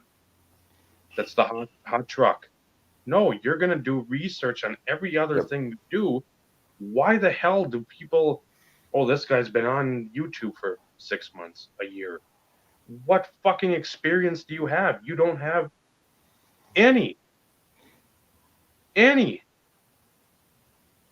The coroner's going to have a field day with all these sheep that are dying. It's unreal. Well, and for me, I'm a realist. I try and look for the positive in every situation. But at the same time, this is the most vocal I've been in a public forum in regards to something that I ever have in the past. And even from my perspective, my purchasing has gotten extremely right, Ed. Maybe that's the new venture we all need to get into. Yeah, soft sleeves and top loads, buy body bags. It's one of those in which even though you don't see a lot of videos out of me, it's because of a change in my mindset and stuff along those lines. It has nothing to do with the state of the hobby, so to speak. But it's one of those in which priorities change in life, but at the same time, for those that I consider friends or I'm building friendships with, and starting to see the shit that is unacceptable, in my opinion, it really becomes a detriment to a hobby in which that I love, for instance. You know, and to go back to what Pepino mentioned earlier, you know, years ago when it came to whether it be Instagram, whether it be Facebook, whether it be YouTube, anything along those lines, to me, that was the community. Regardless of your collection, who you collected, what sport. I watched a lot of people who collected baseball. I watched a lot of people, there wasn't a huge base for hockey. The only reason why I watch hockey these days is because of Dave. Every once in a while, I check out, is it Matt Essentials Credentials, some of his stuff that he picks up, just because I have an appreciation for that era in the sports card world. But never once did you really, or okay, I can't say not once, but very rarely would you ever see like somebody pop in with a comment, sell it. Yeah. Sell it, sell it, sell it. Selling cards is a personal preference. Me, I have a very narrow focus in my collecting mentality. So for me personally, if I pulled like the hot rookie or whatever in a box break and I posted it on YouTube or whatever and somebody said sell it, my response would have probably been, it's already up on eBay. But that's me. But it's not up to them to tell anybody what they should do with their stuff. Period. Now, people can offer their opinion in conversations and things along those lines. Let's be realistic. We all have opinions. Opinions are like assholes. Everybody has one. But, in certain situations, unless, I mean, we can go back crap. Who were we talking to last week about his Prism box? Who was that? God, I remember too. It doesn't matter. Been around a long time. And a lot of us all told him, you know what? Joe. Yep, there you go. I was like, sell it. And it's like, you know what? Hey, that was my first gut response. But at the same time, it's not up to us to, convince or, support a decision.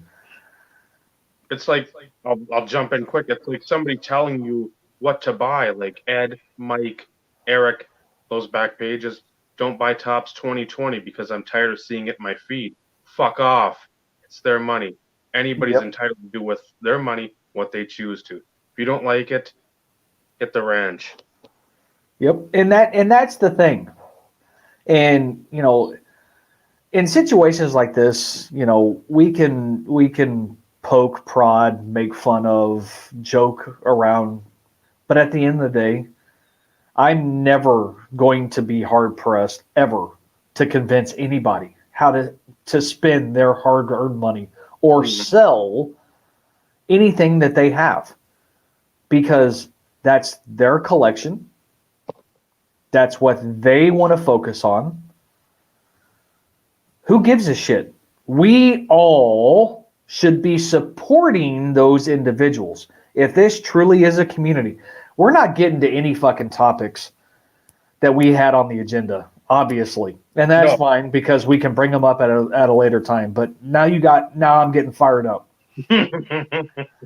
Because, and this keeps going back to Pepino's comment. When this was a community, even with some of the drama that we had, and let's be realistic, we had drama. We had a lot of it. However, for the most part, people were pretty much respectful as it pertained to what people were picking up. At least in the comments. Now, they could talk shit behind somebody's back. They could do it on blog TV, whatever. That's always going to happen. And that's always going to happen, absolutely. But for the most part, when it came to comments, people were mostly positive when it came to, I don't know who that is, Ed. That name doesn't ring a bell. But people for the most part were positive. And I don't, who the hell was it? I caught a video or a comment or something, and for the life of me, I can't remember. Focusing on the fact that, let's be real, if we're going to call this a community, and if that's really what it still is, for those of us who are collectors, so the card collecting community, don't dog anybody for what the hell they pick up. Don't be negative. I don't give a shit if it's a crap ton of base cards from 1993. And in your opinion, it's garbage. Keep that opinion to yourself, because somebody has gone outside of probably their norm, posting it out there for people to see. That takes a pretty substantial step. I'm a homebody, folks. I'm not Mr. Life of the party. Get a few beers in me, maybe a different situation. But I usually sit back and I watch. I'm an observer. I'm a people watcher. That's what I've always been. But at the same time, if somebody's going to put themselves out there in a online environment, into social media, maybe not their norm, to share something with somebody, appreciate it. Whether you think it's trash, don't say anything. You want to build this community and actually build it as a community and build the friendships, like you always end every podcast, Dave. It really is about the friendships. You're not going to build friendships by talking trash or dogging somebody for spending their own fucking money on what they're sharing with people. Dave and I have the relationship to where I can poke at him and give him shit. But it's all in harmless fun and banter, because he can do the same thing to me, and neither one of us are going to get our feelings hurt. But you're never going to see it in the comments. I'm just saying. I'll get off my soapbox, but you can call it that. That's fine. I'm okay with that. I'll accept that title. It's fine. I just, But when you left the soapbox, I am going to ascend to it, because there has been a couple of rant videos on my channel over the last 8 months, but where I haven't digressed and rambled on excessively. But again, when people are somehow by other collectors of this community, and this happens, I'm guessing, in every community on YouTube, wherever, when you are thrust into, and deservedly, or in this case, undeservedly so, of a quote unquote figurehead, or you're somebody that, again, I don't know how people's brains work to the point where we see some people as figureheads, or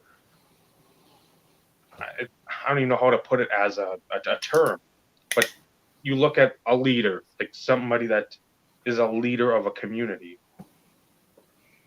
and a lot of these people are fucking out for themselves, and that's it. In how some of these people, like, I'm not going to go into the politics, religion, all this other bullshit that I went into, whatever episode it was. But when you see on some of these other channels, I watch a lot, because that's what I do. When I don't want to be around people when I'm done with work. Way too many fucking people at work. So you know what? When I'm done with work, I'm going to sit down. I'm going to relax. I don't want human interaction. If I do, it's going to be a very minimal amount.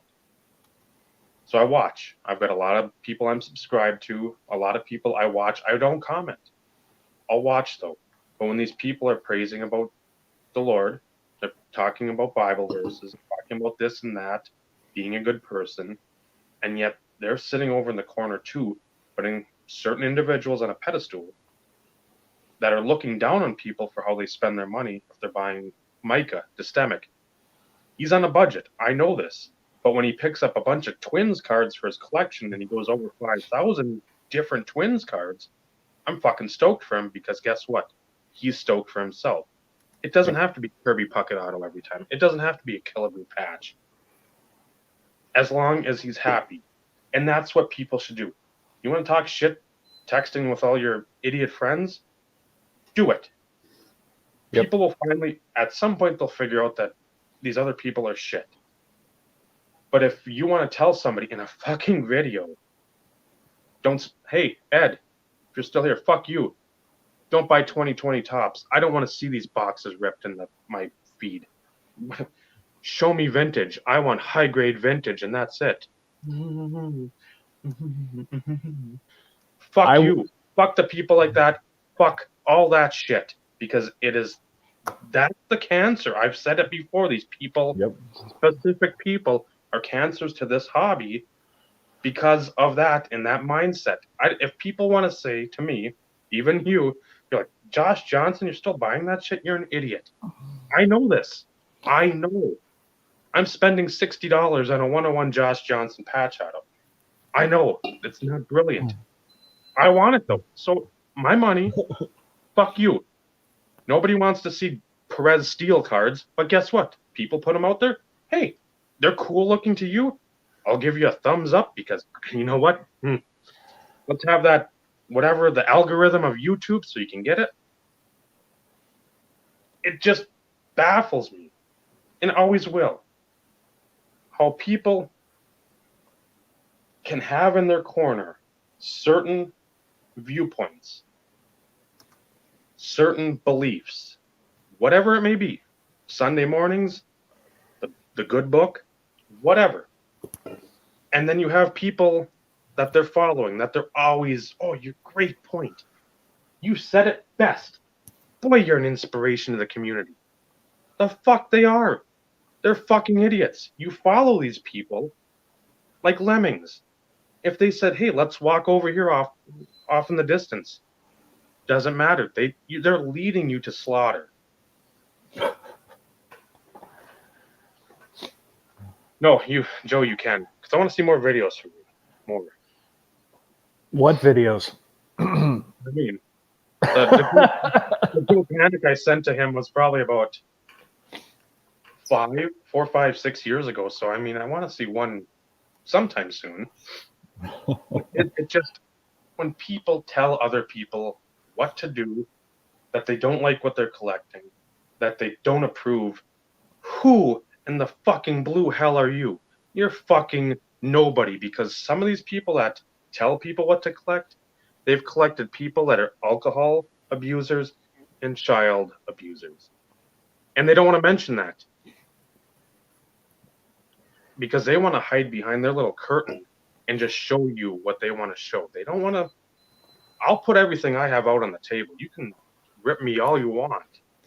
I've got shower videos. I've got mule milk videos. I've got singing in the Philippines karaoke videos. I've got so much shit out there that you can find. I don't care. Do it. Well, and that's it. But here's the thing. Let's be. I'm not going to get back on the soapbox by any stretch of the imagination. And by the way, Joe's ears must have been ringing or burning since we were talking about him earlier. Not in a bad way, by the way.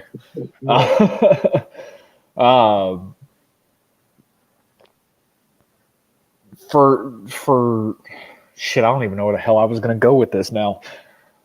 Made me lose my train of thought, and that's all my fault. But bottom line is, and I find it interesting. Typically, we don't get this heated in a lot of this, and that's a good. I mean, that's a good point. There are times in which I go back because I don't want to call, my prime days of YouTube, the heyday of YouTube by any stretch of the imagination. There are some good people out there. There are some good new people that are out there. And I'm trying to, integrate. find additional other channels to watch. Like I said, I'm not a big baseball guy. I never have been. I'm not a big hockey guy. Not that there's anything wrong with those at all, because in the end, a community is a group of individuals that share the same passion or appreciation of a certain something. In our case, it is supposed to be of collecting cards, whether that be set collectors, whether that be patch collectors, whether that be auto collectors, Hall of Fame, all inclusive. I'll throw TTMs in there, even though to me it's more like it's little separate little niche, but at the same time, it's still kind of can be combined and lumped into, the whole collecting aspect. Those individuals that play professional sports or whatever, if it truly is supposed to be a community, which I still think it's there, it's taken a left turn as of late, which is evident in my opinion, because a lot of people that I don't want to call them cornerstones, but those individuals that were on for a long period of time, they have chosen to take other paths or whatever. They feel personally that, it's not the same as what it used to be. And I'm going to be brutally honest. I feel the same way. However, I'm not here to make money. My channel will never be monetized by any stretch of the imagination, because I want to share my pickups or breaks, if I happen to do them, things along those lines, to those few individuals that give a shit to watch my videos. Mm-hmm. At the same time, my YouTube videos it's a history, of where I started within first making videos and never showing my face, and the nervousness in my voice and things along those lines, to, getting out of my comfort zone and things along those lines. Not to mention, I have my kiddo in some of those videos. Mm-hmm. I have, the construction of my new house, and I have stuff from my wedding on there. And, it's there. The part that bothers me is there are still a lot of good people that may still watch videos, maybe not as active, but I'd like to somewhat see a resurgence and to try and see some of that camaraderie and those friendships, start being more the forefront of what the community was really about. And, it's not saying that it'll ever be back that way. Once you take that far left, it's hard to circle back to that. But at the same time, it would be nice to see the possibility of trying to have that resurgence of what things used to be like, and it not really being a focal point of how can I make a quick buck? Because it's very frustrating to have the few consistent individuals that we have on here. And, for instance, I've never commented on one of Ed's videos, but I always watch them. And it's not because I dislike his content. It's one of those in which I'm not a big commenter. I never have been. Early on in my early years, yeah, I felt like I commented on everything. Mm-hmm. But there are some times in which sometimes you can't think of something other than, hey, great pickups.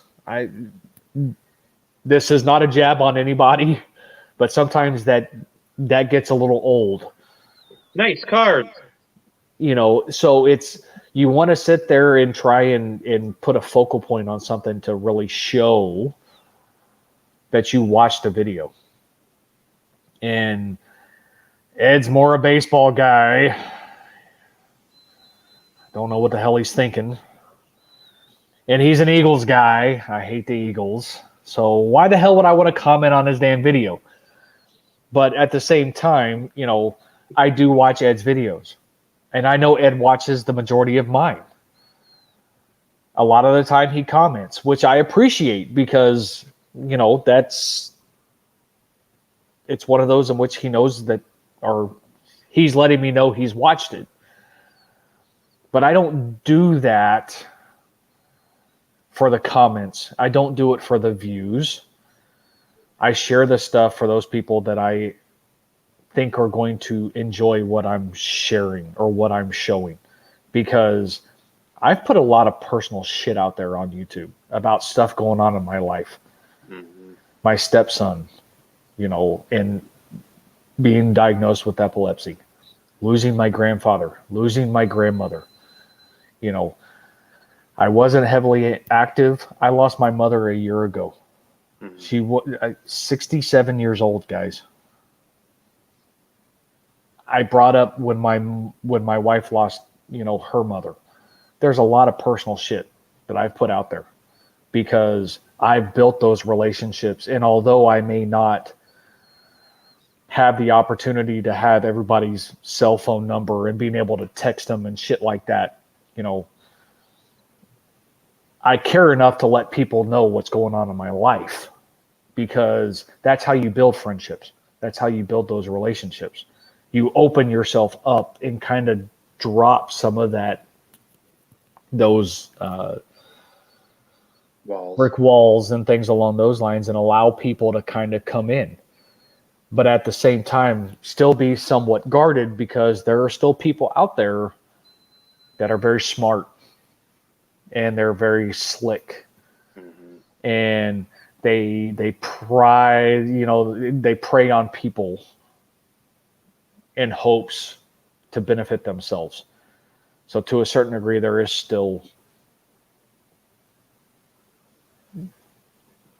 you still have to somewhat protect yourself, but at the same time, I have taken it to the point of where if people don't want the personal shit, they don't have to watch my stuff. It's more than just the cards. The cards are what unite us, but to build the friendships, you have to be able to talk about some of the personal stuff, and not telling anybody that they need to do that or open up anything along those lines. But Ty's last video, I mean, he was telling all sorts of stories, as he was opening his box. That's how you get to know people. And since blog TV is no longer a thing, mm-hmm. there's not a whole lot of options to be able to allow for formulating some of those friendships, unless you start getting outside of your norm and go, hey, shoot me your email address, or find a way to get in touch with me here. Private messages no longer exist on YouTube, and if they do, I've yet to find them again, but I think they're gone. Mm-hmm. So it's a lot harder to form some of those relationships. And I still talk to a few people from way back in those days, but it's nothing what it used to be. And me doing this is even outside of my comfort zone, because things are different these days. And Dave, I love you, but you've always kind of been I don't want to call you the black sheep of the family, but you have always been kind of on the outside looking in. But at the same time, you came to me, you asked me to be a part of this, and I jumped on it because A, I want to support you, and B, support the message of truly collect what you love and provide insight into an era within the hobby in which we share that connection, which is why we've built that friendship, is because of that era of collecting and the appreciation for what it had to offer. So I wasn't on my soapbox. Foot that you want to get up on there with, but yeah, it's again, I'm not saying, and you're not saying, I'll speak for you in this. You don't need to air any like dirty laundry, what your every personal problem out there. If you're going through some shit, you know what? Most of the time, from what I've been told, because I've said about my depression, I've had that for a number of years. There's still times where I would love to just walk off a cliff and say, you know what? You guys figure it out. I don't care. But you put stuff out there because hopefully one person just says, hey, I want to talk to you. Yeah, but okay, I just like to go on record. I would, and if anybody can prove me wrong, but they're going to have to give me video proof. I will give somebody something for free. I don't know what the hell it is. If you can go back in any podcast and ever show me video proof that Dave has burped in our podcast. It has not happened. Just saying. Just saying. And if somebody can prove me wrong, I will send you something. I don't know what, but I will send you something. Yeah, I try not to do the usual huge Homer Simpson, Barney Gumble burps, just because, again, there's 10 years of videos you can hear that in. I mean, I'll burp, but I'll try to keep my mouth closed and keep it quiet, like there or here. But again, it's not like all that's in your videos, but that's you. That's who you are. That's who people know you as. And that's like your niche thing. And there's nothing wrong with that. Every once in a while, it's like I start thinking to myself, I'm going, you know what? One of these days, I'm going to lose his number. One of these days, I'm going to be hoping that at some point we're going to be live via podcast and my wife let one out because she will put you to shame, Dave. She will put you to shame. There was one the other night I had, and it was a horrendous sounding one. It sounds like somebody had like water down my butt crack. And it was so loud, and the smell hit. Okay, so we're not talking farts here, dude. We're talking belches. We're talking burps here. 6 of one, half dozen of another. No, see, unless you're right up on somebody, burps usually don't smell unless they're blowing it in your face. But I tell you what, my wife can belch with the best of them. Yeah, I don't have like the deep, like the huge ones. I'll have like a low, long one, but it won't be just like something that sounds like it's out of Will Ferrell from Elf. It won't be like that where, did you hear that? It's like, no, people 10 blocks away heard it. What do you think, idiot? But no, I just have like the usual belches. I would never get like a belching competition because I know people can have guttural ones that are just, you're just like, how the hell did that come out of you? Are you a human or are you a mutant? Tell me yourself. Well, okay, so go watch, if anybody hasn't done it, go watch some of my wedding videos. You look at my wife, and then if I ever had the opportunity to catch something on video or recording, you would sit there and be like, No fucking way. Okay, not that long. But I mean, you sit there and you're going, holy crap, where the hell did that come from? Now we've got way off topic, but that's what makes these fun sometimes. Well, that's the thing. You're not going to have this on any other sports card podcast. No. Everybody needs to stick to the script per se. I'm like, I know I want to lists, but it's like, who cares? It's like script. What? Script? What? What's that? Like this stuff here, like that. It's like, who cares? It's like everybody's commenting. It's interactive, and that's what we want. That's all we ask for. Is if people are watching, guess what? Say something. Bring something up. You see that we're gonna both go to wherever. It doesn't matter. But I'll go back. I'll circle back. You don't have to put everything about your life out there. If you don't want to, you don't have to. If you don't want to put anything about your life out there, you don't have to. There's people that are policemen. They might work for government stuff. That might be why they don't show their face. That's completely understandable. Absolutely.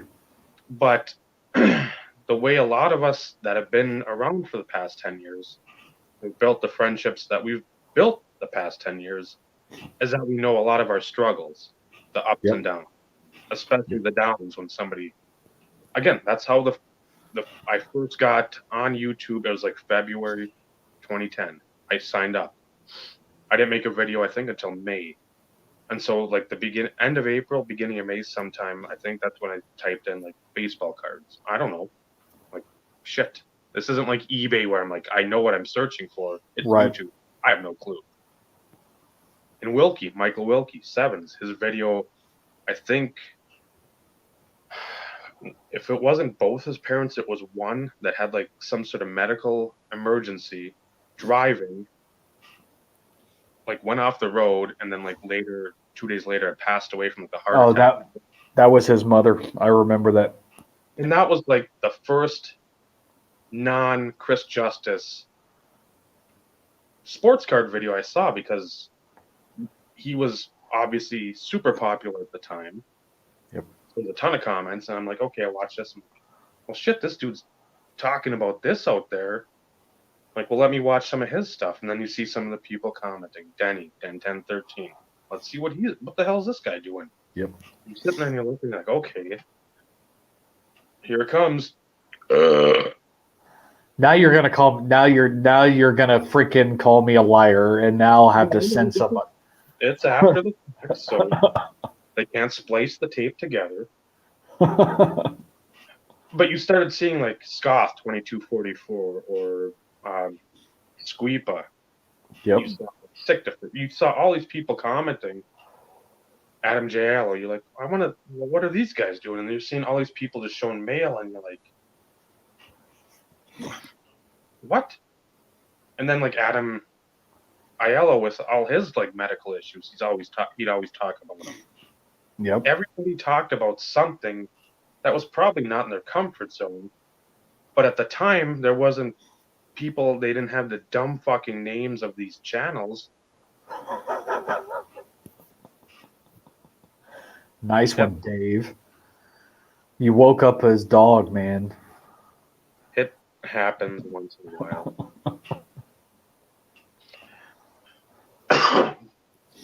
But everybody put themselves out there, and that's how you sort of knew these people. Yep. That's where the foundations kind of would start, to where it's like, oh, you know what? Maybe I can relate to said individual.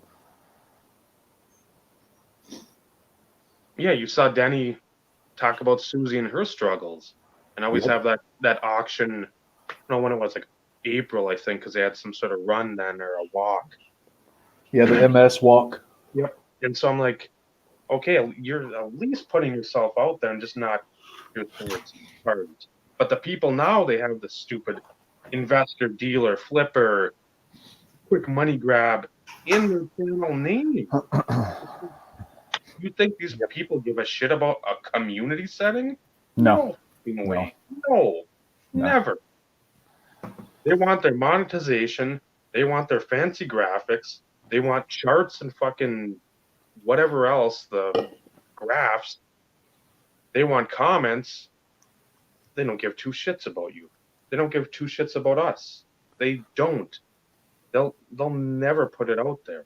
And if they do, it's because somehow views have went down. Because I think Jabs was the same way with his like.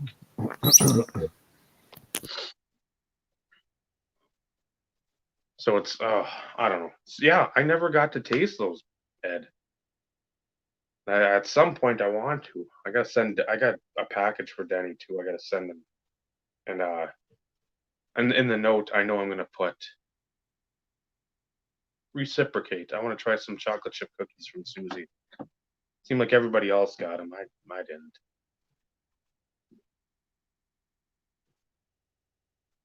Oh, good. Yeah, that. And again, I get where people they're like, okay, I've picked up enough Rutgers people that nobody in them ever is going to make it from the Hall of Fame from Rutgers. And you're just like, oh, the medical stuff or whatever in life gets not in the way, but it takes precedent.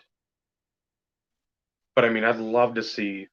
And it, you used to have Mondays were big, like big video days. You'd have 8, 10 people making videos, and it'd start like at 1 or 2 o'clock Central Time for me, and then go all the way to like 7ish. You'd have the West Coast people, getting their videos up. But you'd have a ton of videos, usually every day. Again, they weren't the 20, 30, 50, 2-hour videos that you see now. You'd have mail days, you'd have a little talk. Carlos, there's a lot of people out there that are doing that. Now, I have yet to find it, but we're giving away this information for free, so we're in the wrong boat. Oh, Dave, I didn't tell you I'm accepting cash on the side. Haven't gotten any yet, but I've got I've really started in the TTM community through the mail. They're sending me unmarked 20s, so sweet. When are you going to share some of that? Since it's not just about you, Dave. You may be the host, but there wouldn't be a show without the co-host. I don't know. I'll ask Ed McMahon.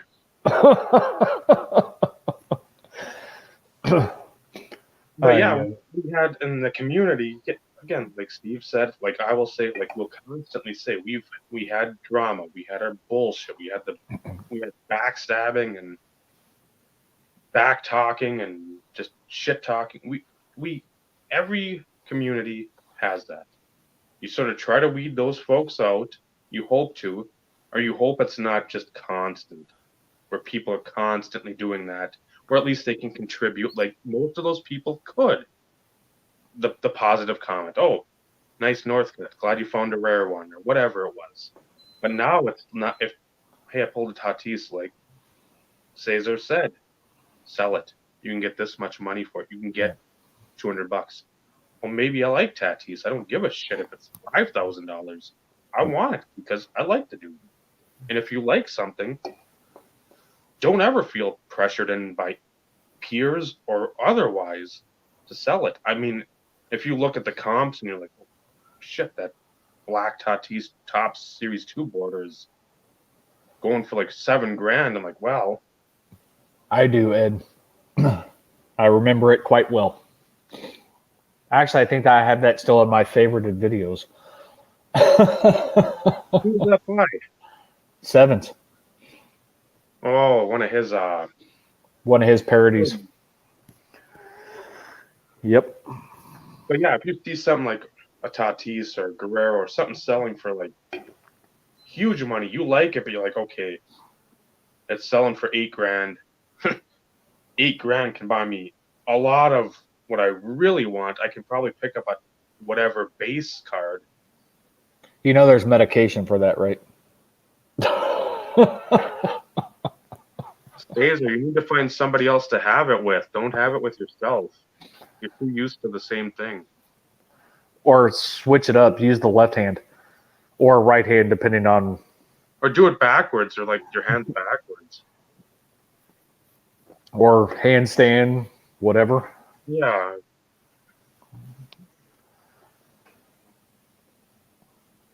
Or like in the Blue Oyster Cult. Whatever. I mean, whatever it is. You got to change it up from time to time, man. Yeah. If you do the same thing, guess what? Everybody gets used to it. Everybody. Yep, it happens. But yeah, the community aspect now, there's still, I guess I'd liken it to the sprawling out of a city or a growing suburb, because you have people, you're out in a place where, again, there wasn't anybody, or there's just a limited amount of people, and people are just constantly going out there that you didn't think would ever be out that far. It's like, okay, why people move out there? No, you need to have the people that were here, the people that have basically the same core beliefs, the people that want to continuously cultivate those beliefs and grow those with other people that are like-minded.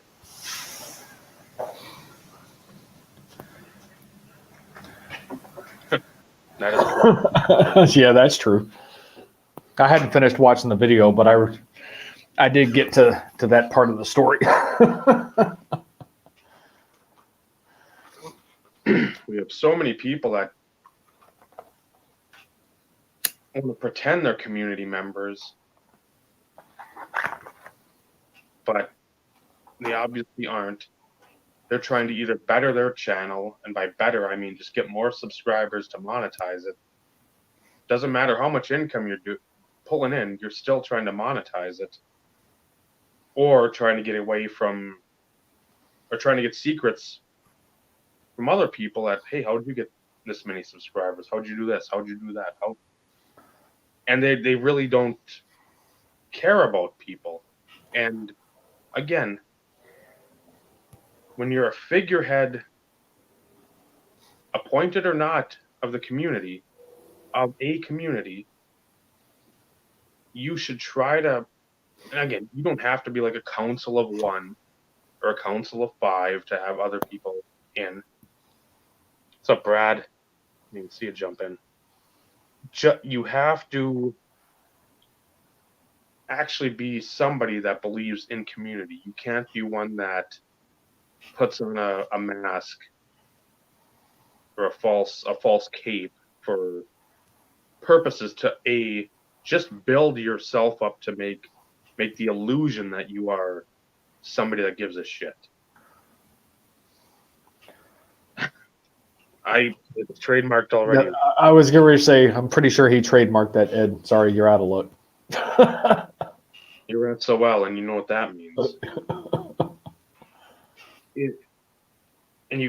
The part that, and I hearken and I ramble on about it, and I sound like a drunken derelict. It's just how these people constantly follow the people that you're like, this guy's just in it for himself. These people are in it just for themselves, for personal gain, personal benefit. You can have 100 fucking commenters on a video, no responses, maybe by other people. They don't care, but it's still, they're pedestalized, and they're not part of the community that you and I want and think should be the true community of our YouTube trading card world. Who gives a shit about Dan Marino? Anybody in here give a shit about Dan Marino? Who? I forget. Did he ever win a Super Bowl? I think he got there once, but that was it. Much love, Brad. Much love. Much love. So yeah, the community thing I'll speak again for Steve, but Steve and I both, again, reiterating a point, I will beat until the horse is glue. It's, if you're going to be a community, don't just portray it, pretend to be it. You need to actually, and it's not a buy-in, it's you actually need to do it. You actually need to be that person that gives a shit about somebody that has 50 subscribers and somebody that's got 4,000. You can't sit there. It's always what you're only as strong as your weakest link. Yep. And there's a lot of weak links right now in the community because people just want to fucking flip cards, get money, get YouTube famous, put their face out there on every fucking video, even though they don't know jack shit. And people follow them because, for whatever reason, the YouTube algorithm pushes them to the top because they got the most subscribers and the most fucking whatever. It's just, and back then with us, it wasn't. It was just like, okay, I see somebody posting on Scott's video. I want, who the hell's that? Michael's video. I don't know this dude. Smitty's video. Who's that? And that's how you found people. Yep. It wasn't constant bombardment with the same jackasses and assholes that don't know anything or just are pompous dickheads. So I don't know. I'll try to step off that soapbox, but I'm always near it. Well, and that's the thing, though, Dave. Let's be real. It's one of those that, and to a certain degree, that's why I even have stepped back to a certain degree, not just from a change in collecting priorities or anything along those lines. It's because of the influx of what I feel is not to be beneficial to continuing to build a community. Not that, losing a lot of individuals, so to speak, has had an impact. To a certain degree, that has had some impact. But at the same time, a lot of the influx as of late has been strictly focused on one thing that is not the core value of building said community, so to speak. And for me, depending on when I get a chance to watch a video or whatever, I do try and leverage some of those comments on certain videos of individuals that I still watch to, kind of just branch out a little bit. I'm a little bit more selective to a certain degree of who I kind of let in more in depth into my personal life, so to speak. But at the same time, that's the only way that everything's going to continue to build. And for those individuals out there who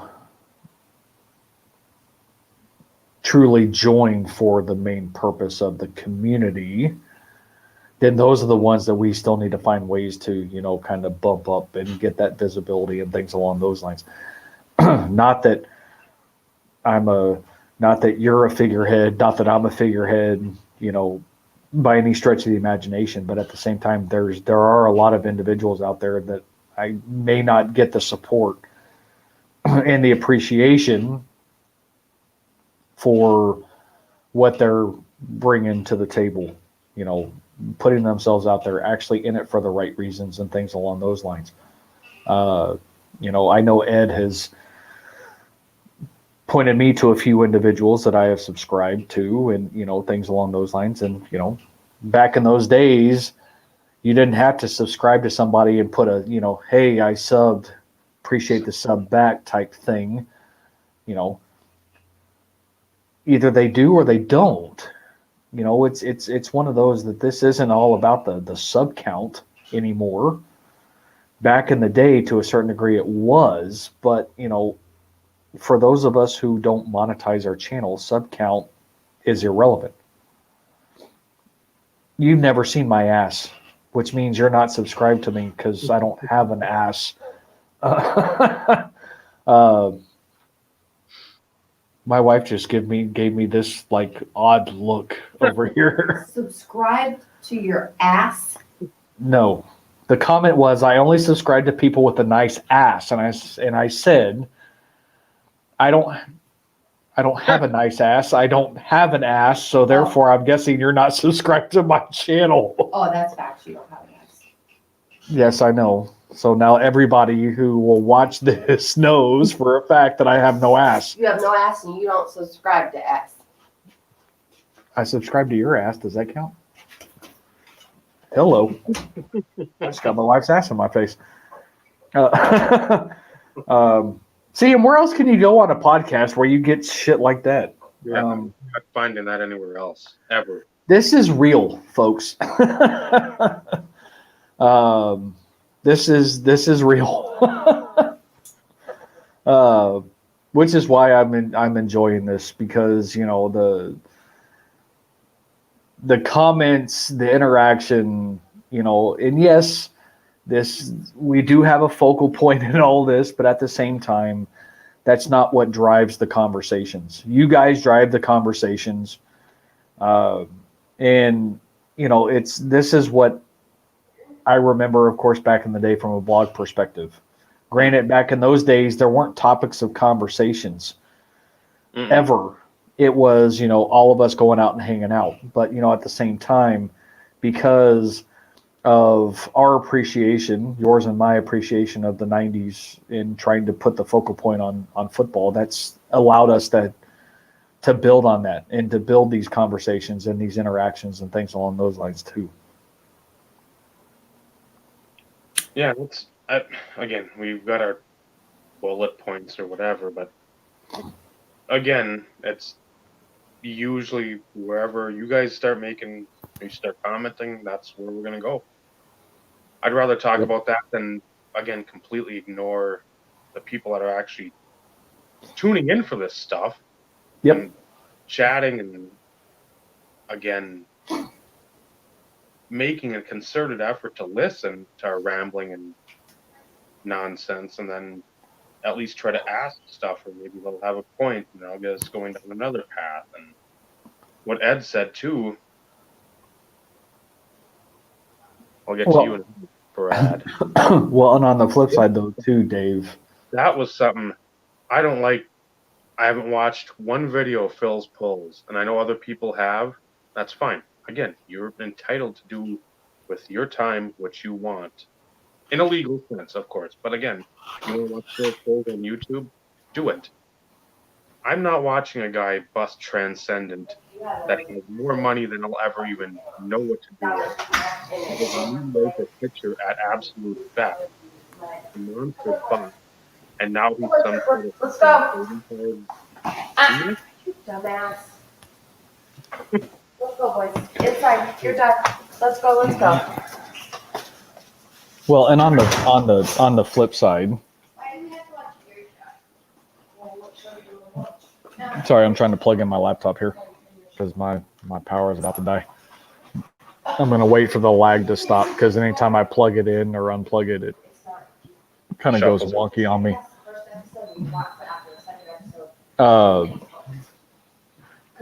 Shit. No, I forgot my point. Anyways, go ahead, Dave.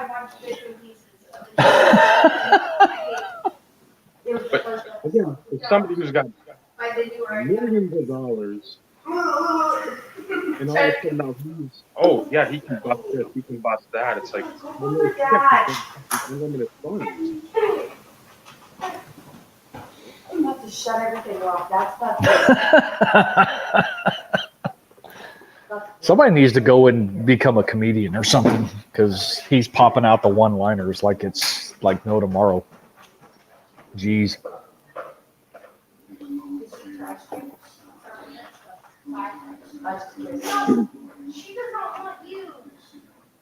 I mean, there was a point I wanted to make, and now, for the life of me. Twice we had the memory. Yeah, well, I had a day from hell today. But, this allows me to kind of get away from the day's realities, and whether it's a shitty day or not, I can, interact with. Oh, I remember what it was. Since we were talking about, the interactions and stuff along those lines, and you kind of piggybacked off of that, and I'm pretty sure it was, and this goes back a few episodes now, but Vinny made a point to thank us for acknowledging him and interacting with him as he was posting things on and things along those lines. And that's one of those in which you and I had early conversations before we really started doing this, that regardless of where things go or what topics of conversation that we have, it really is going to be based on the interaction that we get. Because to me, like I said, we're not trying to become YouTube famous. We're not looking to, become StreamYard famous. Oh, shut up, Dave. Now, if we got some, sponsorship offer or whatever, we're talking a different situation. However, I can only speak for myself, but I can probably feel like Dave would be the same way. It's not going to change who we are as individuals, because we're doing this because it's something that we enjoy. But at the same time, you guys are here spending time with us, and you guys are the reason as to why we're able to consistently have some of these conversations. Because if it weren't for you, we could end a topic fairly quick if you really think about it. But because of what you guys put out there and some of the questions and stuff along those lines, that allows us the opportunity to kind of go down certain paths and things along those lines. I hadn't read the comments yet, Dave, so obviously you're thinking about something.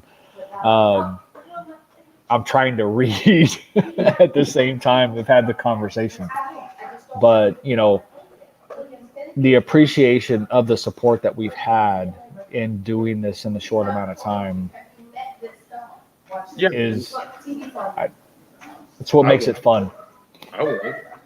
Tampax, Kotex, Depends, Always, Summer's Eve.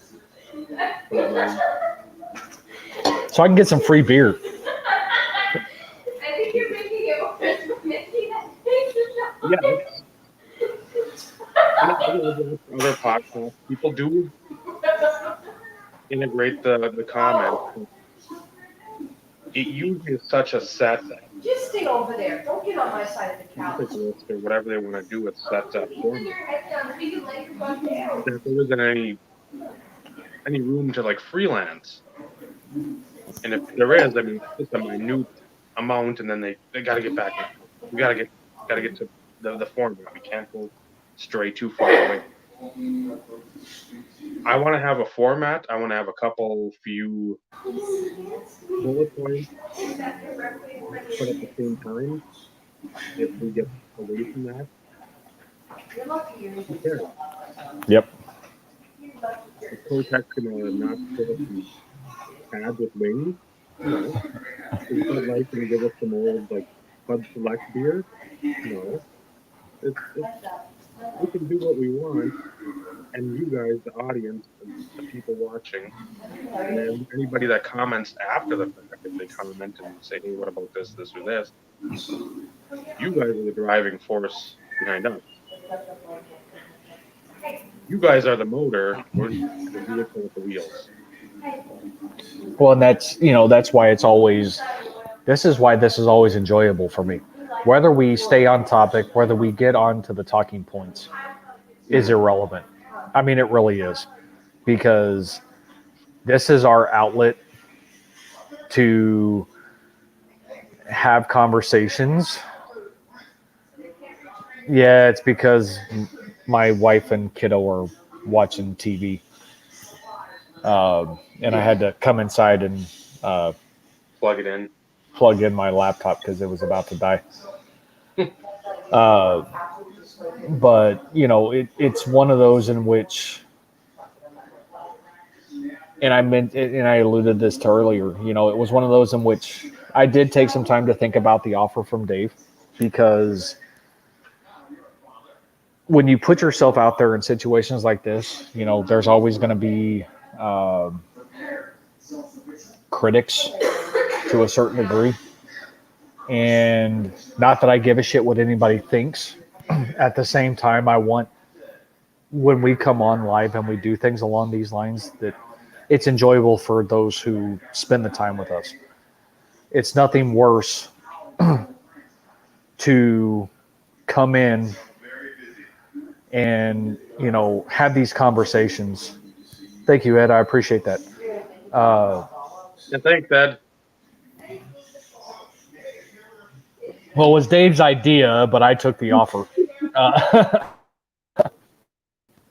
And I'm doing this for free, by the way. Or thank you.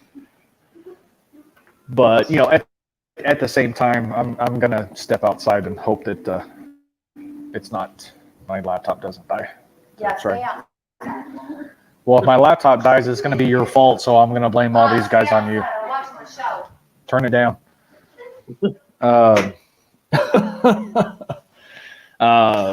Shit, I left my beer inside too. Damn it. I'm going to have to go get that here in a minute.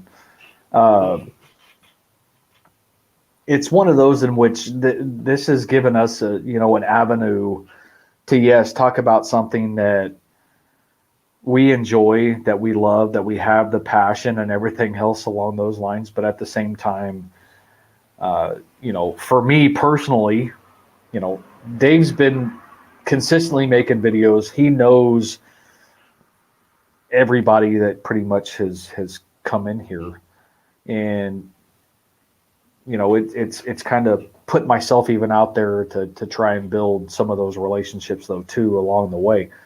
And the fact that with an extension cord, what, to wrap around my neck, or maybe Dave's neck. Maybe they're trying to imply something, Dave.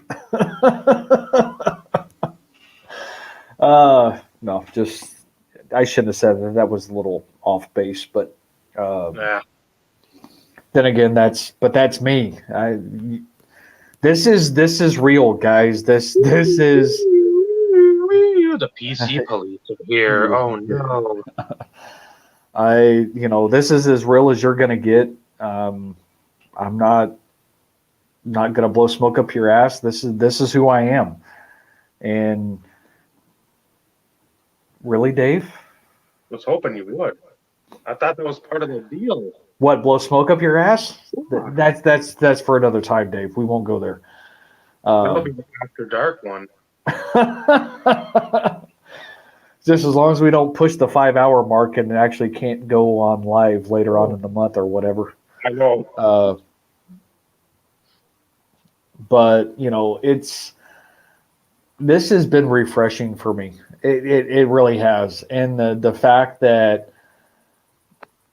I have to say, and Dave, you can correct me if I'm wrong, this has probably been a lot more interaction tonight consistently than what we even had, you know, last week. And last week we had quite a bit of interaction. But this tonight has been freaking awesome. Awesome. Well, yeah, that's the thing. When did you win it? Ty, did you win it? That's the thing that, again, people, if you're gonna, folks in Europe, you comment, you keep the chat going. It was the same thing on blog where, hey, we'll start off with some, hey, the new Avenged Sevenfold season. Metallica group, whatever. We'll get into like what's your favorite Metallica song? What's this? What's that? What's over here? What's this?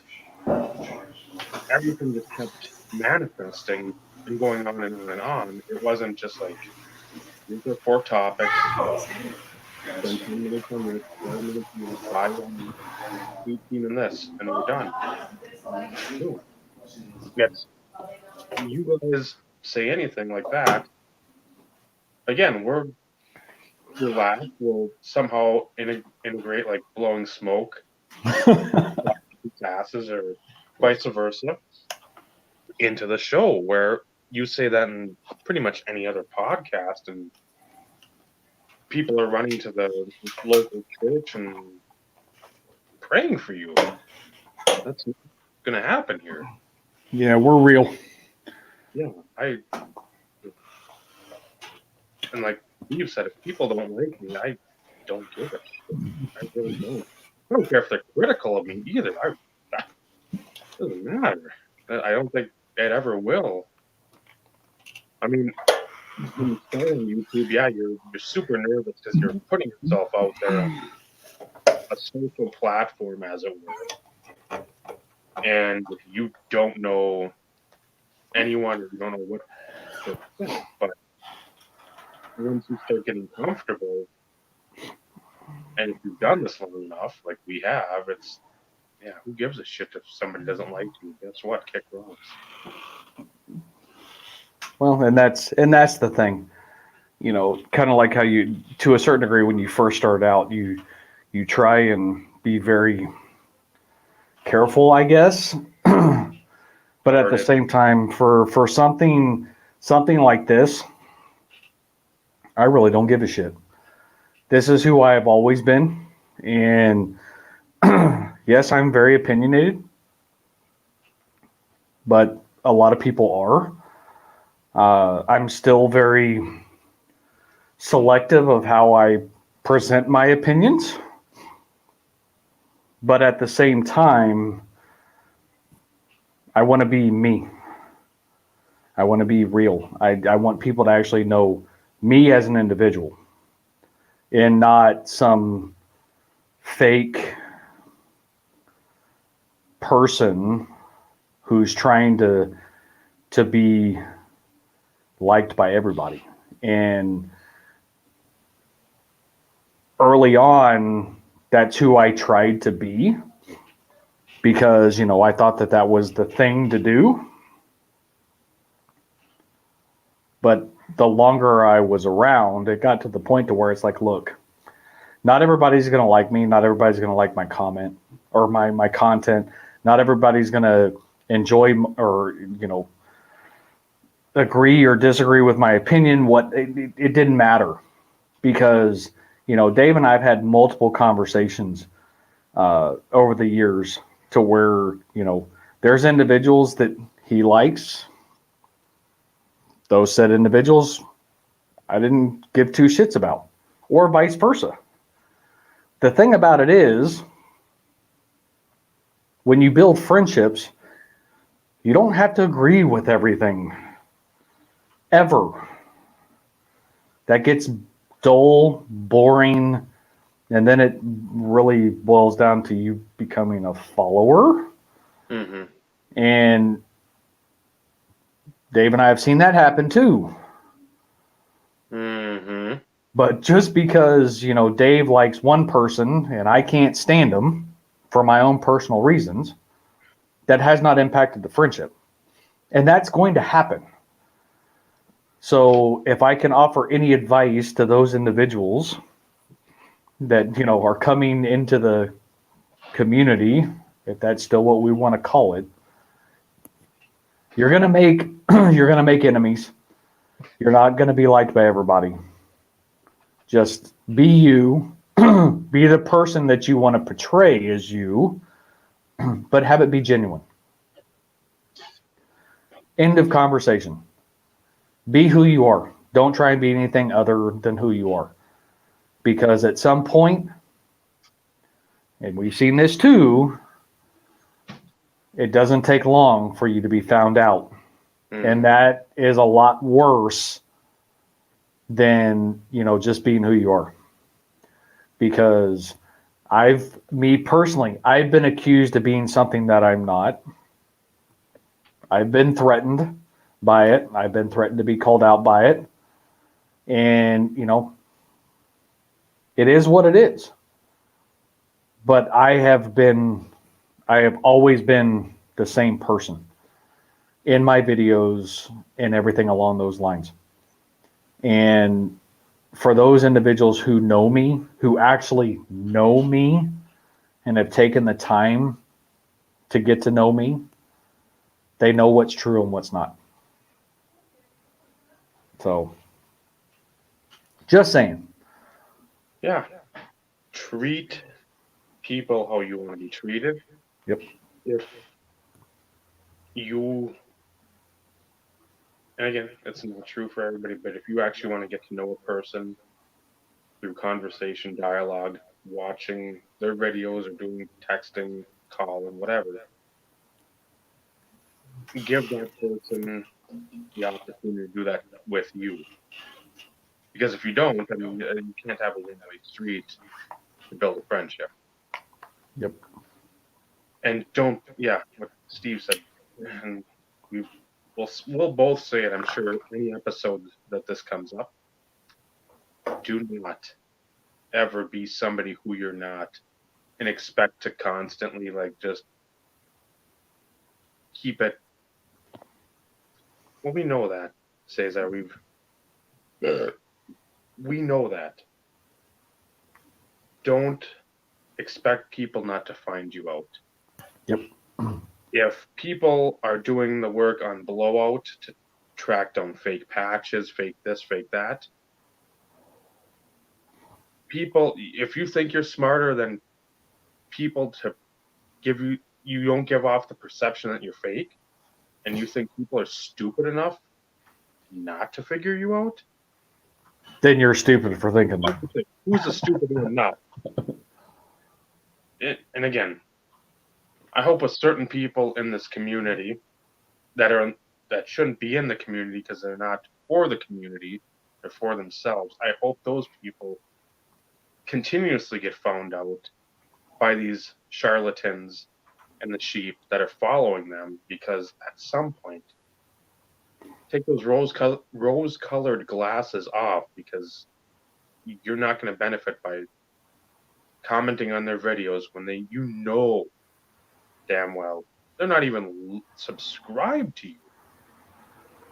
But again, some of these people just need to be around the popular kids. Yep. Get that rub off of them and feel like they matter. I don't give a fuck.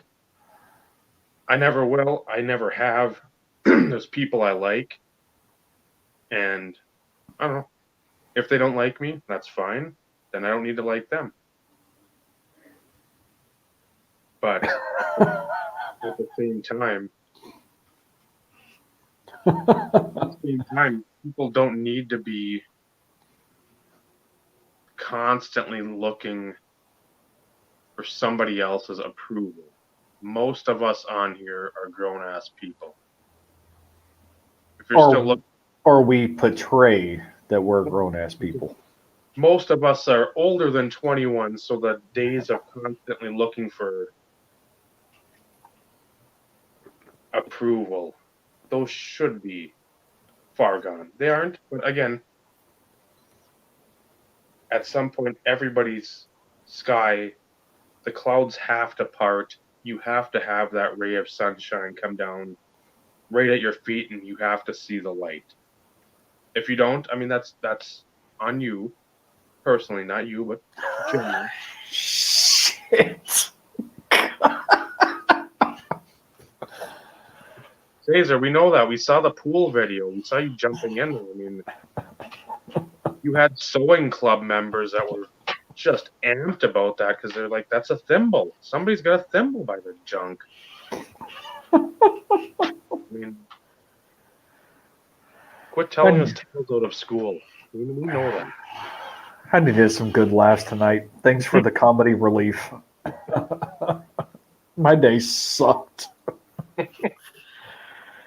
Ay. You need to, again, be genuine. Treat people how you want to be treated. Yep. You don't need to be a dick every time. Just boost people up. Maybe you've seen a couple of videos, they seem like they're down. Comment on them. Say, hey, nice cards. Just even that may pump them up a little bit. Just to Get them out of the dumps or the doldrums. I mean, you don't know what people are dealing with until you've walked a mile in their shoes. Absolutely. Some of these people that don't have fucking huge high-end collections, they have 6 views in the video, no comments. Why? Just, it's 5 minutes of your time. You're gonna watch Phil's pulls and a billionaire fucking get shit sent to him, or do you want to actually, hey, this guy's posting on this, he's posting videos, he's commenting on that. Why not take 5 minutes? Hey, great mail day. Love seeing such and such. Yep. That could fucking make their week. Especially, again, you don't know what's going on when the camera isn't turned on. Yeah, I've been doing it about as long as Dave has. Actually, I think, well, there's 2 people, Dave and Sictifer,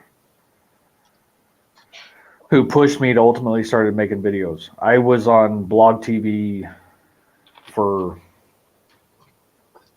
quite some time. I had a YouTube channel. I mean, I had one. I just hadn't posted anything.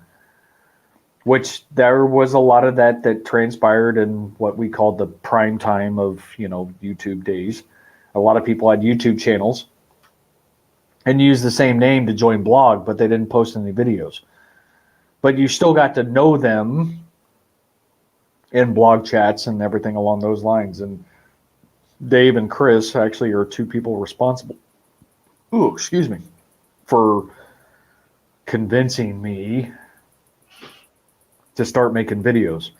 And now, of course, you have this guy who has no filter, and you won't see that on my videos by any stretch of the imagination. But this part is real. At the same time, at least in my videos, the reactions are genuine and everything along those lines. And it is what it is. But I am gonna kind of deviate for a minute because don't point your finger at me, Dave. I'm giving you a thumbs up. I'm like, hey. That's not a thumbs up. That's thumbs to the side. I don't know what direction. Maybe those directions are different up there in Minnesota. What's the community? It took that left direction. No, that's one of these. Get it right. So for those who actually do watch my channel when I do post, which is very random, I am curious, and this is a serious question. I am curious to know, because my pickups have been limited. Any suggestions other than Dave's making the freaking PC showcase? Outside of that, I'm just curious. Any suggestions? Would you sit through a rummage video of me going through a box of random shit? Do you want to see sets? Do you want to, I'm trying to, I want some ideas here, because for those people who actually care to potentially watch my videos, I'd actually like to get their feedback, because typically when I ask, I get no response other than just make a fucking video. Mm-hmm. I would even say too, if you don't want, you've said you want to do stuff in years, and I've said do stuff in sets, like the Pro line in one video, Score in one video, Score Select in another. Why not? You've got the rows of boxes, or the boxes with 3-4 rows. Do one row. Just say, hey, this is row 1, and then put as your header. See, that's what I'm saying, Ed. I'll watch. Well, that doesn't help. I mean, I appreciate it. Don't get me wrong. I mean, I do.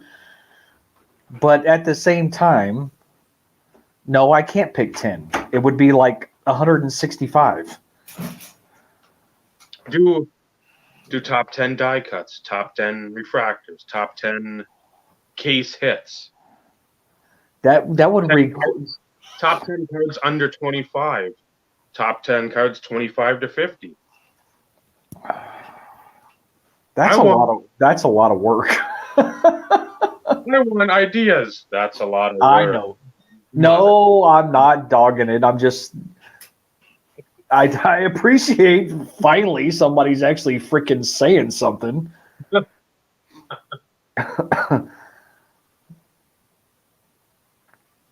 Where a chicken cost, right there. You don't even have to get the costume. You just got to get the costume. Non-traditional.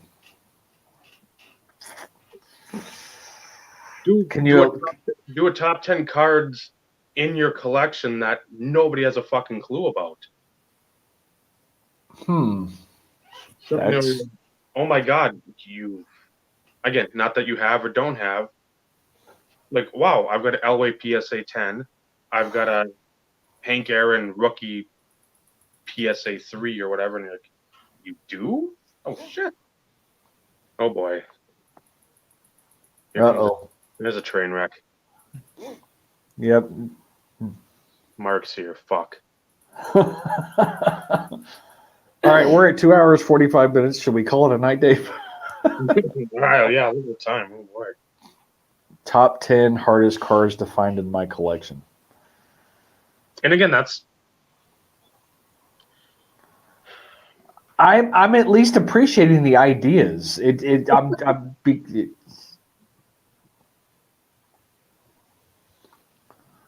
Well, Yeah. that's the thing, though. It's I mention certain things from time to time for those individuals that may or may not, watch. A lot of people still to this day don't realize that I was a set collector for a long time. Whether that be purchasing sets, whether that be building sets, whatever. But at the same time, a lot of that shifted focus when I was so heavily focused on TD.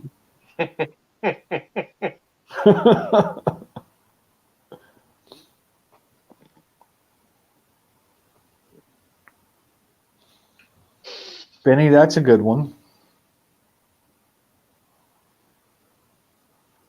Or I'd say 2, do a top 10 sets you've completed. Maybe do top 5 hand correlated, top 5 bought, and then do a top 10. Hey, instead of doing one video for every set you aren't completed yet, write what you need sets that haven't completed yet. Or top 5 of the 90s, top 5 of the 2000s, whatever. But I mean, whatever. And then that way you can also give, hey, down in the description box, after you like, subscribe, comment, ring the bell, whatever. Applause. Yeah. Monetize or send me money or send me through the mail, or here's my PayPal address.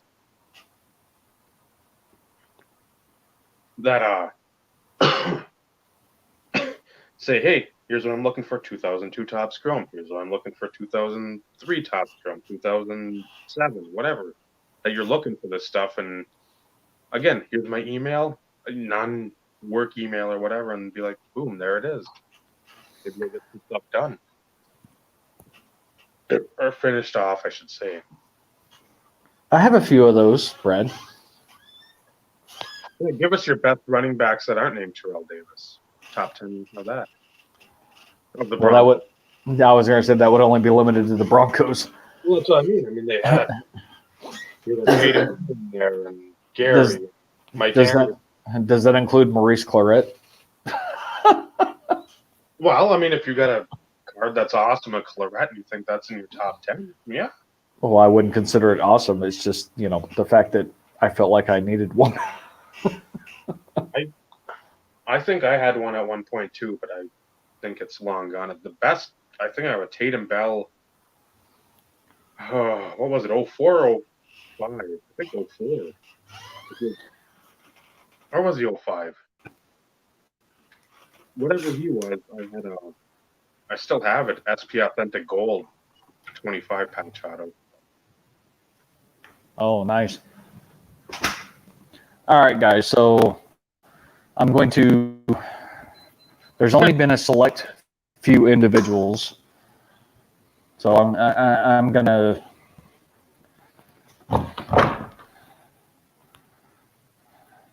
take you into my office real quick. Of course, like I said, my wife has taken over the office, so there's shit all over the place. So hopefully everybody's sitting down. See if I can move some more shit out of the way here real quick. I don't know how well this is going to show up because it is kind of dark in here.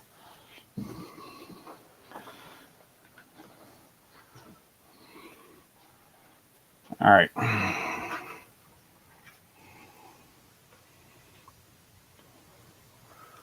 I'm going to share. I'm not going to go into details or rattle off any of this stuff. But for those who know me, have seen a lot of these pictures.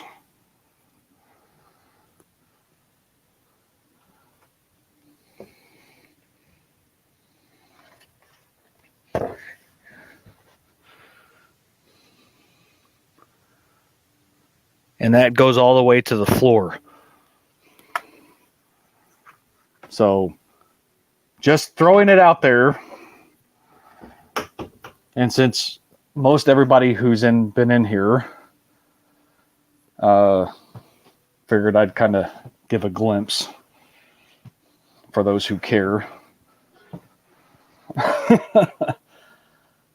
That's all card stuff.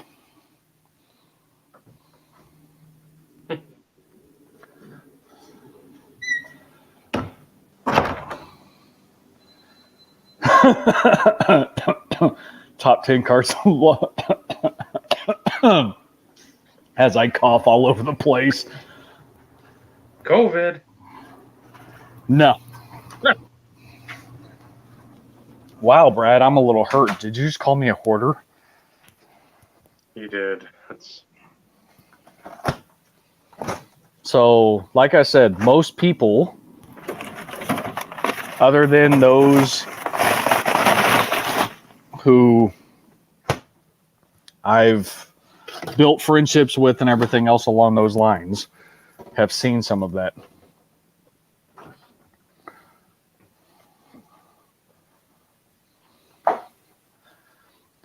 Yeah, my office now, my work office, so to speak, is now the kitchen table. Because with what my wife does, she works with very, what's the word I'm looking for? So she works for a Medicare exchange company, and what she does deals a lot with personal information, i.e., income, social security numbers, stuff like that. So it wasn't wise for her to be sitting at the kitchen table, even though you can't see, and even though you can't see, in through the back window or things along those lines, because where you see me sitting at the table, that goes into our backyard. So it's not like people can see. But she's also on customer calls and things along those lines. So it was easier for her and more beneficial for information security for her to actually move into the office. And since most of my phone calls are internal with the people I work, like conference calls and video calls and stuff along those lines, it was just easier for me to move to the table. So yeah. But remember, all that stuff you saw in that closet, that's for 36 years. And granted, a lot of the stuff in my early childhood I don't have, but that's a lot of years of collecting, guys. But there's only a small handful of people who have ever seen pictures or anything of the closet. Well, now you got some quality suggestions to make multiple pieces of content to monetize your channel and finally get over that 1,000 subscriber hump, and then Oh yeah, because that's what I'm looking for. a cool contest with great giveaways sponsored by Panini and Tops and Upper Deck and Nope. Nope. I do Yeah. remember these. That was what, beginning of the year?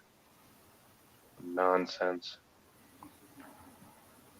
I gave stuff away just because I gave a shit.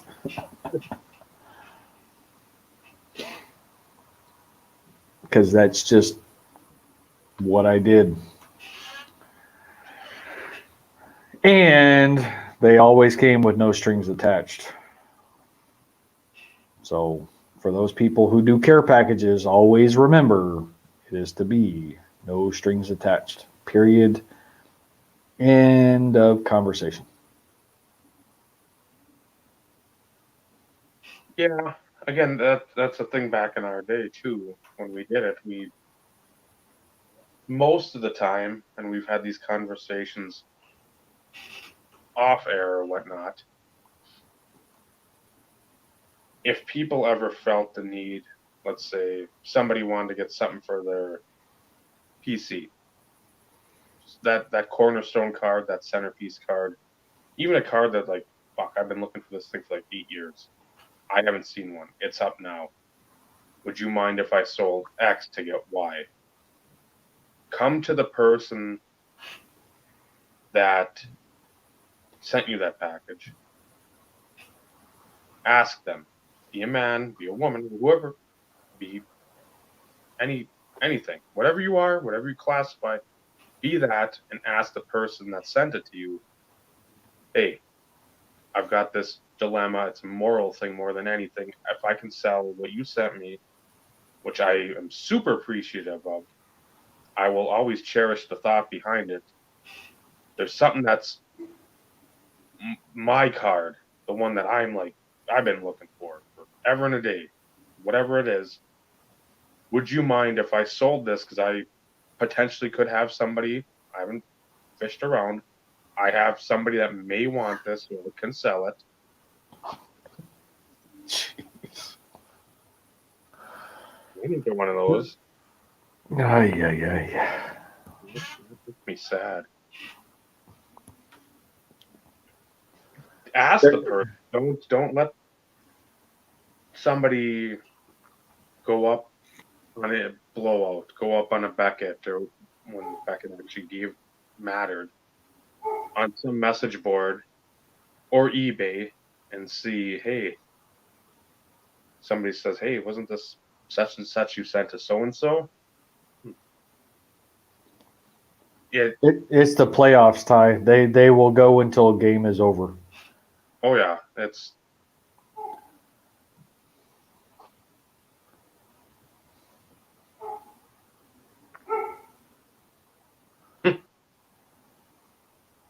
Mark, the old stuff, nobody cares about the old community. This community now of people that just care about money. Oh, I feel like I've died and gone to Scrooge McDuck's chamber of coins. I mean, I'm in heaven. I am absolutely in heaven. But yeah, make sure, again, you ask the person to sell it because, again, there could be some very hurt feelings if that person took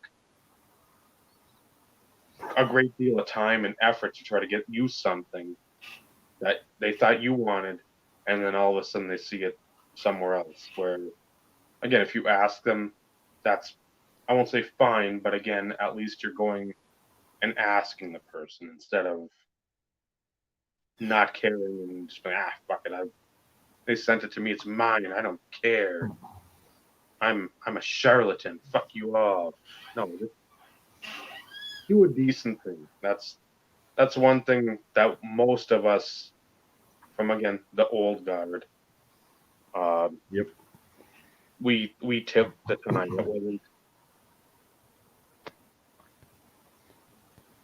It wasn't always about the monetary value. Some people you could if you were able to pull something or pull some strings, those tampon strings, if you were able to get those and get something somebody really wanted and get it, like Joe, perfect. I was able to pick up a Joe Panic, I think Auto Tops, I don't know if it was like a definitive or something, maybe museum collection jumbo patch, like 10. I saw it, I'm like, fuck, I'll get it to him. That's somebody I know is going to appreciate it. Guess what? He loved it. It didn't have to be a Barry Bonds 101 patch auto superfractor. It was something that I knew he cared about, and something when I told him, hey, open it up on video. I don't care. I don't need to have somebody saying, oh, go subscribe to Dave. Do this. No, I just want to hear your reaction. Yep. Go see it opening with the camera towards your face. I just want to hear that. And that's making people swear on video that never swear. Like Brad that time, I got him with a 101, what was it, a Daniel Thomas logo shield, because I found it in a shop down in the Twin Cities. I love doing that, not because it's going to get me subscribers, it's going to get me famous, because other people are like, oh boy, what a generous guy, I want to be his friend. No, because these people I care about. I want to see videos from them, so guess what? If they're not making videos, I'll make sure they're going to make a video.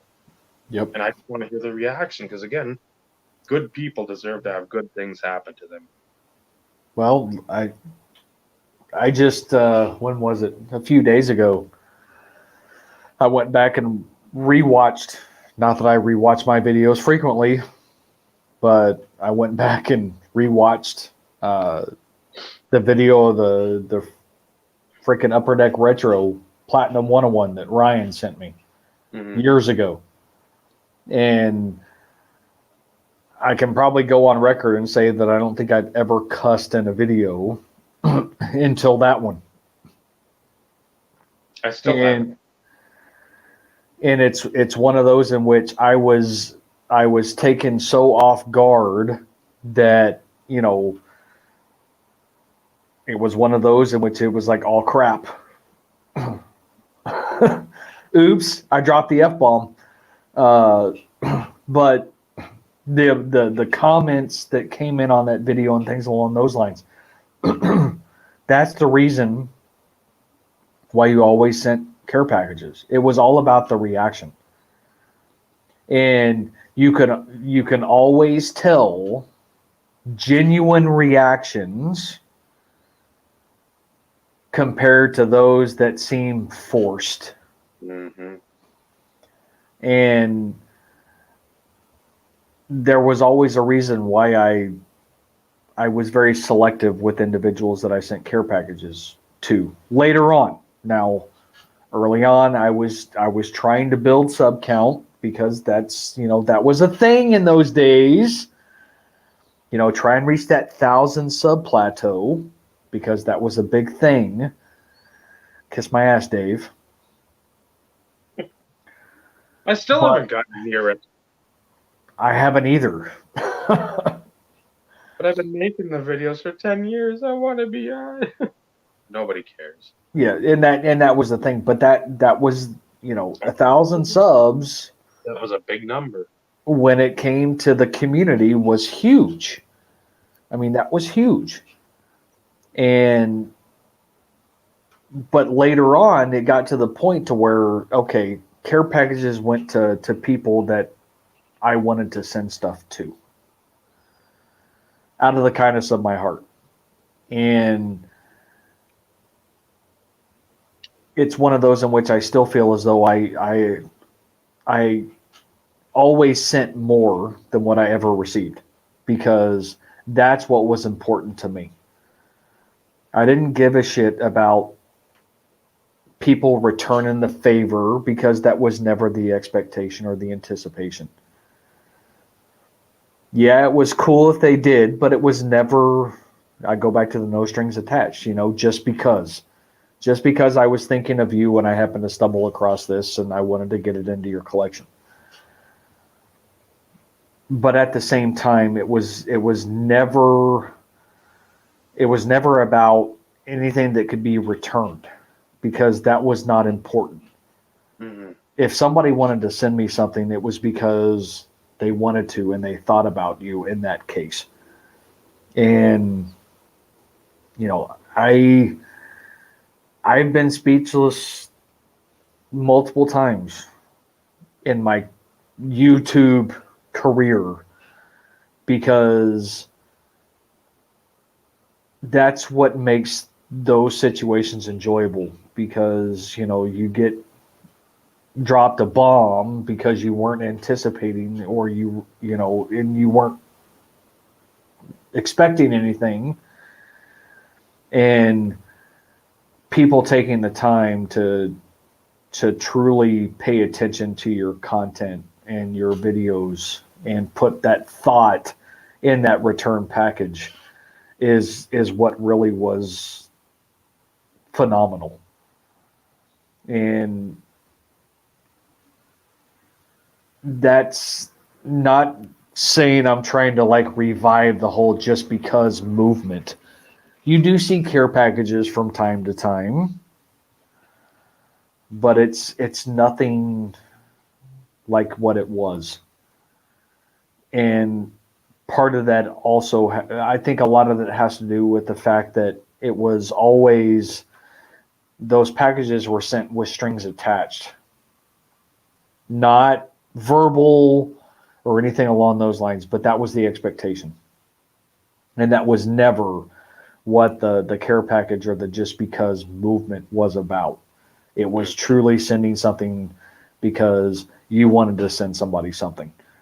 And whether or not you pulled it, you found it in boxes, or you bought it for them specific, it was all about doing stuff because that's what you wanted to do. It was never for the kudos or the additional subs.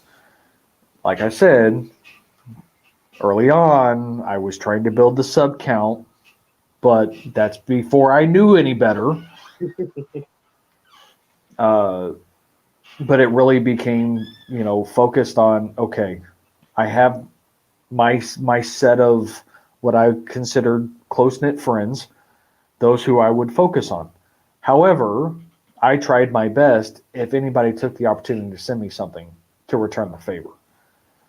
Although it may take a few weeks, a few months, I like to try and return the favor, because that was me. You took the time to send me something for whatever it is, whether it be TD, whether it be whatever was going on at that point in time. I wanted to make sure that I showed that appreciation by returning the favor. I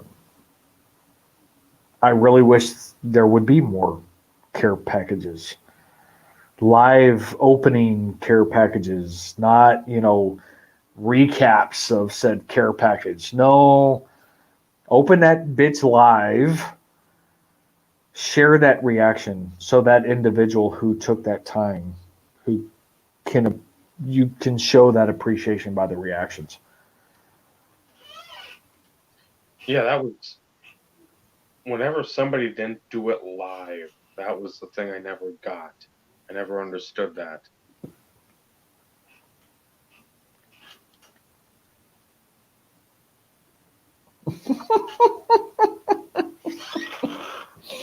Jeez. Somebody needs to go into comedy. I think you have a calling there. No, not Caesar. I'm just saying, he has been spot on. Have you seen any of this stuff before? I've watched a few of his videos. Yeah, the Dodgers would miss him. They wouldn't have anybody do the groundskeeping out there. You can't go into comedy. Not in these uncertain times of social distancing and sheltering in place. And that's the thing. It's if I say, hey, give me your address. I'm gonna send you something that's not much. Just open it on video. Open it live. That was the expectation. That Yeah. was the expectation. And unless the video failed, which let's be real, sometimes it happened. Yep. But you felt genuinely bad in the event that you tried to record it live and something happened. Mm-hmm. I mean, you genuinely felt like shit. Man, I am, for whatever reason, something jacked up, and you felt bad.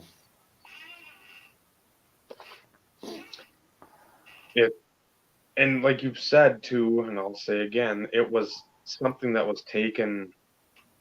It's because we watched the person's videos or somebody watched their videos. Yep. It wasn't, well, I'm going to send you a PSA 10 Soto and a PSA 5 Pete Rose. Then you're going to say my name in your video. And then guess what? I'll get subscribers and I'll get more people to watch and I'll be popular. And then maybe I can monetize my channel. Yeah. It was, hey, you like the Falcons. We'll send you sevens, a bunch of Matt Ryan shit. Mini Boog, you liked Harry Douglas, or that's who you're. I'll send you that. Chris, I'll send you a bunch of Barry Sanders Or Lion stuff because that was your PC. Yeah. Or Tulowitzki because that was your baseball guy. Yeah. Pettigrew, you're going to get a bunch of his shit. And Titus Young, that eventually made its way to me. But at the same time, it was, and that's, Ed, that's the unfortunate thing. And it's not that was the foundation of the hobby, but, at the same time, I keep going back to this. If being a community, you didn't join it with the expectation of getting free shit. Mm-hmm. If that was your expectation, then you got found out real quick and you didn't last long. Yeah. But at the same time, since we all share the same hobby and trying to, open up additional lines of, communication or, outlets to acquire certain cards, whether it be sets, whether it be you're a player collector, or whatever. People paid attention. For those individuals that actually truly watched your stuff, 99.9% of the time, you didn't get some random shit that had nothing to do with what you collected. And that's because people paid attention and people truly put forth the effort to send you something out of the kindness of their heart. Whether or not it was something that you had, didn't have, whatever. People still put forth the effort to watch your stuff and to potentially send you something that you could appreciate.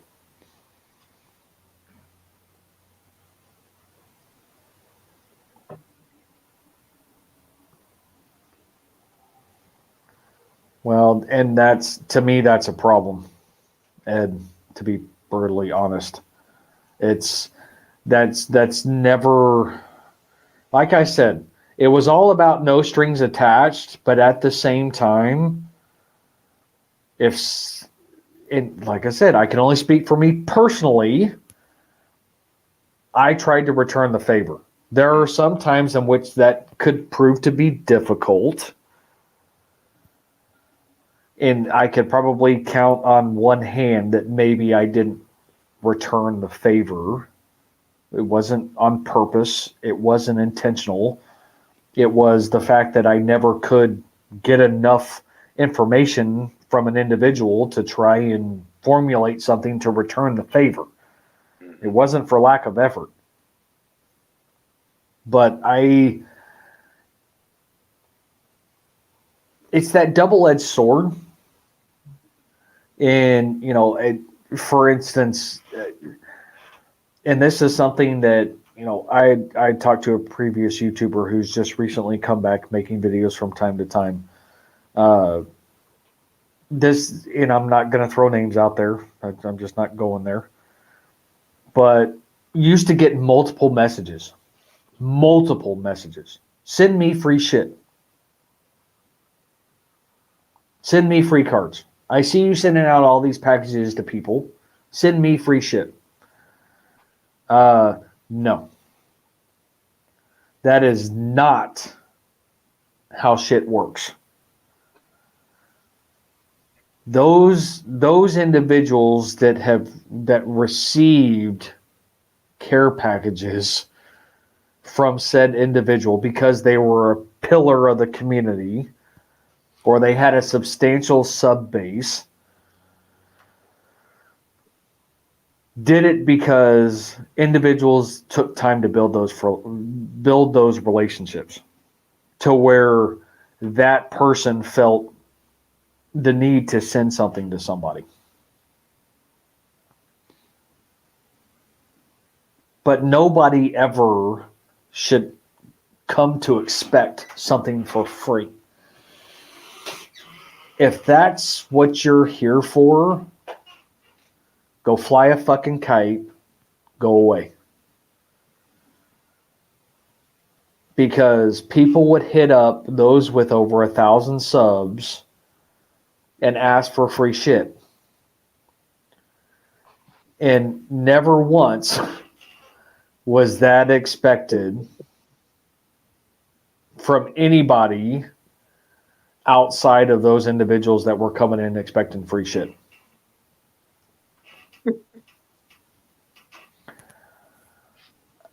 And see, Ed, I could see that happening. I mean, you've got, don't quote me on this, but you're probably pushing close to 1,200 subscribers. You've been around a long time. I could see that. And, that's not something that you're going to throw out in your videos because, there's no reason to put people on blast because that's not who you are. For other individuals that were in the same boat, they didn't go out and blast them either because it was trying to build a community and get people to understand. The concept of the care package was these people didn't get something because they sent a message, hey, dude, send me free shit. That's not how it works.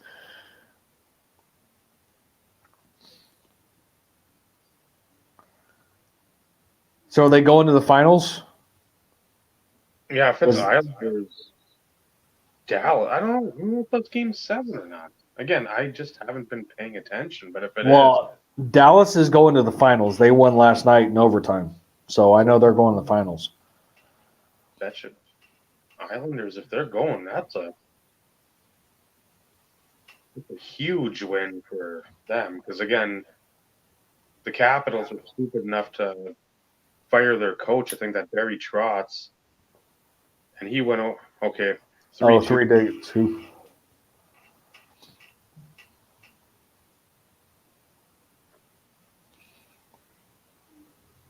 Well, and you've been around a long time too. And I can't ever recall a situation. Well, and I could be speaking off base, but me personally, I don't remember ever getting any inquiries. I think I may have gotten one of, well, hey, I see you send out a lot of care packages. What's the whole premise behind it? How do I get on that list? And, I did my best to, express that these are individuals that I've become friends with, or, they took the time to send me something, so I'm returning the favor type situation.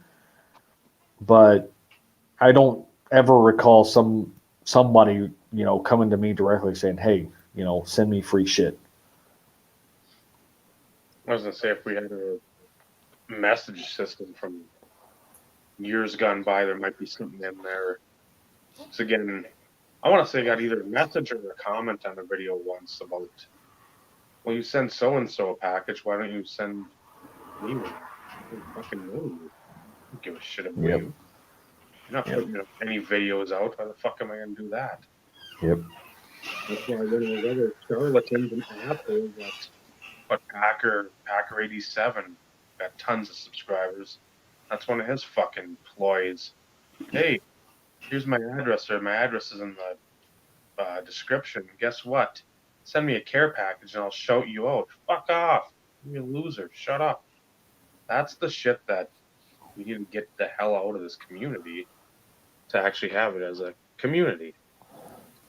Babe Ruth and Mickey Mantle cards.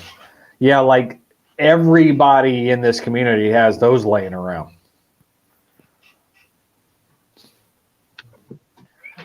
Don't get your mantle. I know you have one, Dave. What are you talking about? Which you haven't shown in a video in a while, by the way. I just had to get a drink of water. Yeah. Fuck you, Dave. I knew exactly what you were going to do. Not me.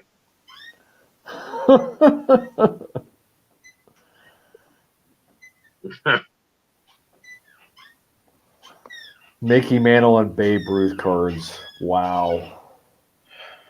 Yeah, or at the whoever's hot at the time. I'm looking for Soto and whatever and whatever. Do you have any you could spare? Yeah, this isn't spare change out of like a Fortune 500 law firm or whatever it is. It's a business. It's like, seriously? Yeah. I'll send Cesar Midgie Trout cards. Yeah, I've got like 10 of those laying around. I'll send you one. Not a problem. Yeah, that's when people start asking for handouts. That's you pretty much know to kick those people to the curb quickly because they're not going to provide anything beneficial for a community, yourself, anybody you know. It's just idiots. Well, and that was never everybody provided their PC player or their team and things along those lines, and those conversations always took place. And at the time, it's not like you were sending like $1,000 cards. Mm-hmm. Usually it was $100, $200 from a value or even from a sell value perspective in certain situations, depending on when it was. Christmas was always the time in which I loved watching the shit out of videos because there were people would splurge. And I did it 2011. Pretty sure it was 2011. And I spent a shit ton of money. A shit ton of money. But I had a blast shopping for the individuals in which I sent stuff to. And I still go back and watch those videos to this day. With the way that the hobby is right now, there is not, well, okay, I can't speak for everybody. And even me personally, I'd have a hard time. But if I had a really good buddy that was a Washington Nationals collector, and I had a spare, not a Nationals, I'm thinking freaking Strasburg for whatever reason, but an Angels collector, and I had a spare Trout rookie, I'd have a hard time sending it to somebody. But at the same time, the thought would still come in my head because of the whole idea and concept of the care package. Monetary value is irrelevant in a care package. That's why I'm saying I have a hard time, but most people most people would not do something like that. Mm-hmm. Even if you go back a few years ago before it freaking reached as high as what it has now. In those days, there was a possibility that somebody could potentially still send it to somebody. Yeah. Because monetary value was irrelevant in a care package. And that's just the way that it was. I mean, I've sent multitude of $100 cards to people because that's what I wanted to do. And I enjoyed the hell out of it because watching the reactions and watching those videos is still something that I go back and watch frequently if they're still happen to be on YouTube. Some things have been removed for whatever reason, but I still go back and watch some of those because that was the enjoyment. Mm-hmm. And money was irrelevant. Where now money seems to supersede quite a bit in the community. Yep. Yeah, it was always fun. I'd go to like sports card forum, fuck around there for a while, just look at like some of the buys or the sells lists or whatnot, and then see. I remember the one time seeing a Tim Hudson printing plate for $10 shipped, and I'm like, really? I said, hey, I'll take the Hudson. The guy's like, okay, here's PayPal.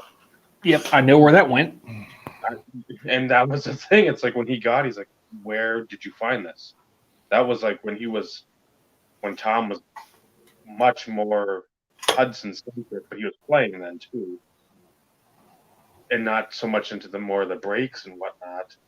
But he was just absolutely stunned that I had found that somewhere. It's like, where was it, on eBay? I didn't see any completed listings. I'm like, there's more than eBay. This was the one time I got lucky farting around in sports card forum where I rarely went because it just was mostly garbage or overpriced stuff all the time.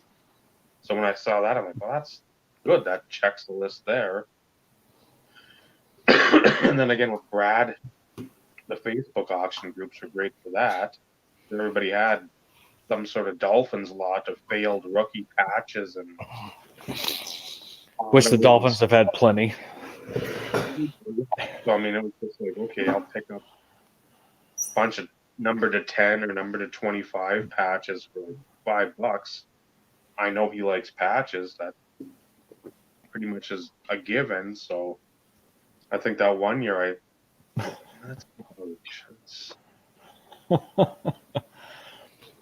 But at the end of the day, it was never about the money that you spent or didn't spend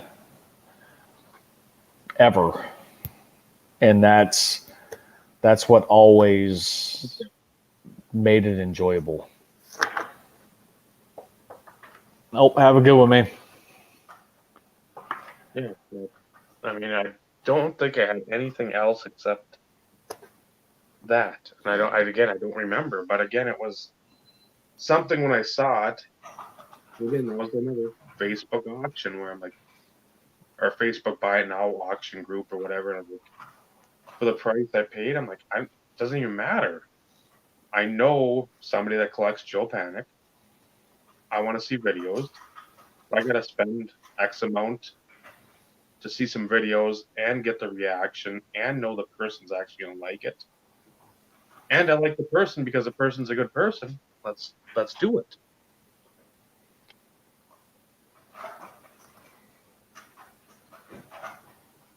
No, absolutely. And that's, like I said, that was always the enjoyment of it. It was never about the money. It was never about anything along those lines. It was because that solidified those friendships along the way to where you put forth the time and the effort to listen, get to know somebody, acknowledge the content that they were putting out there, and really trying to put a focus on adding something that would be adding something to their collection in which they would appreciate. With no monetary was irrelevant. I mean, if you found a great deal or something, hey, that's even better. But again, you find something you found it on your local shop, or you found it somewhere collector nearby, or whatever it wasn't just off eBay. Oh, I got this off eBay. I'll get it for you. It was, hey, I had this tucked away. Hey, I went to the show, one of the shows around me. I found this. I couldn't believe it. That's what it was about. Because again, some of these things don't pop up on eBay, Comsky, on the Facebook groups. It's tucked away in some old dealer's collection where they're not dicking around with the internet. They just go from show to show, hoping to move the stuff, and then you find it, and you're like, no way. Steve wants Terrell Davis. This is a 101. I'll send it to him. Yep. Michael Phillips, I've shocked him a couple times with stuff, and I know he likes the beef sticks. Understandable, but when I find that stuff, and it's just like, ooh, these people are gonna just shit their pants. I've done it again with Matt, who I wish would get back on and make videos. Good Call 6, Tampa Bay, Mike Evans, Dougie Martin fan. Sent him a package and Doug Martin logo shield. First one to them. Again, when you have people that are either swearing or they don't even have words, you know it's a grand slam. So, oh yeah. Again, remember, the community is about people. How you want to be treated, how you treat others, being a real, transparent person. Be your genuine self. And if your genuine self sucks, don't be a part of this community. Get the F out. Yeah. You said a cuss word and it's going on YouTube. No, I never fucking swear. Ever. That's cool.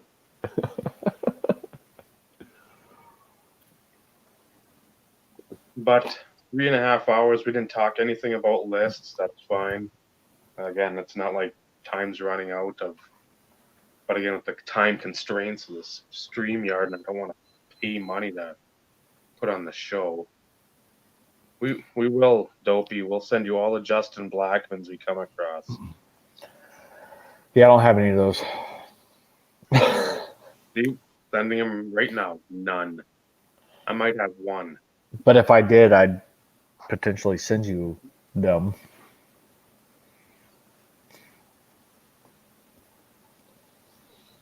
Yeah, we're trying to avoid, since Dave hosts, trying to keep under the 20 hours a month. Yeah, or you have to pay. I think it was like $240 for the year, but I'm like, okay, I'll pay that through some of the winnings of some of the money I made from selling. No, it's got to be a credit card. Nope. Why aren't you accepting PayPal? So I was going to do that too, because I'll just throw some of that money in there. And nope, couldn't do it that way. And then I was like, oh, I'll pay for the month. And it was like $25 credit card. Yep. Come on now. Well, we have 2 weeks left in the month. I think we're sitting a little over 7 hours. So at least gives us 13 hours to play with for the next 2 episodes. Yeah, we'll be at 8. So the last one was 4.5. So. Oh, was it? Yeah. Well, was it 4.5 or was it a little over 4? Maybe a little under 4.5. So. Okay. I got to find a pole that will hold my weight. Okay, so we have 12 hours to play with for the next 2 episodes. That's 6 hours a show. We haven't topped 5 hours just yet. So I think we're good. I hope so. We might have to do a hockey themed one though. No, then you can find another co-host.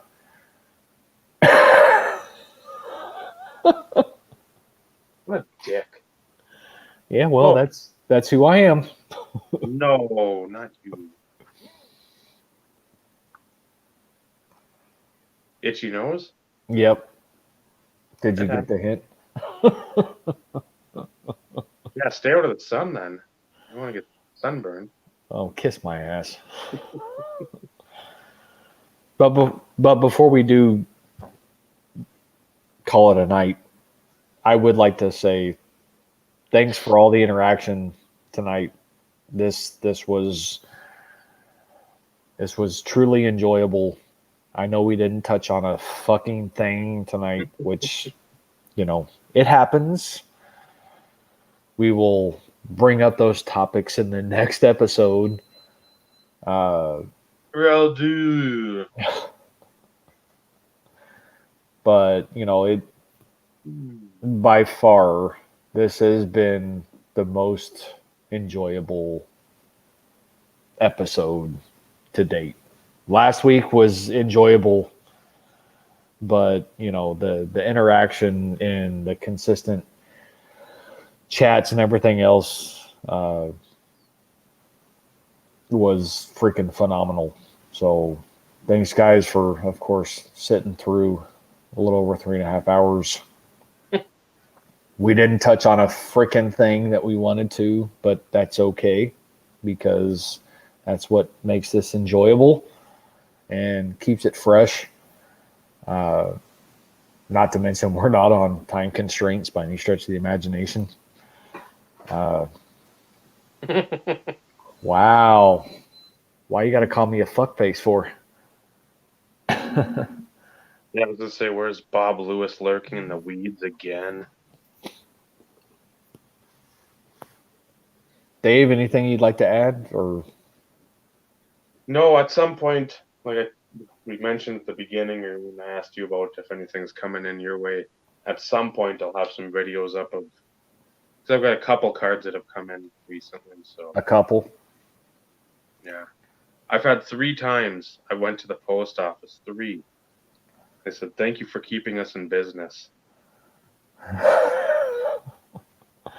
Well, I still have the one picture that you sent me of while you were on vacation. You would come back into town or whatever, and you sent me the picture of what you went and picked up.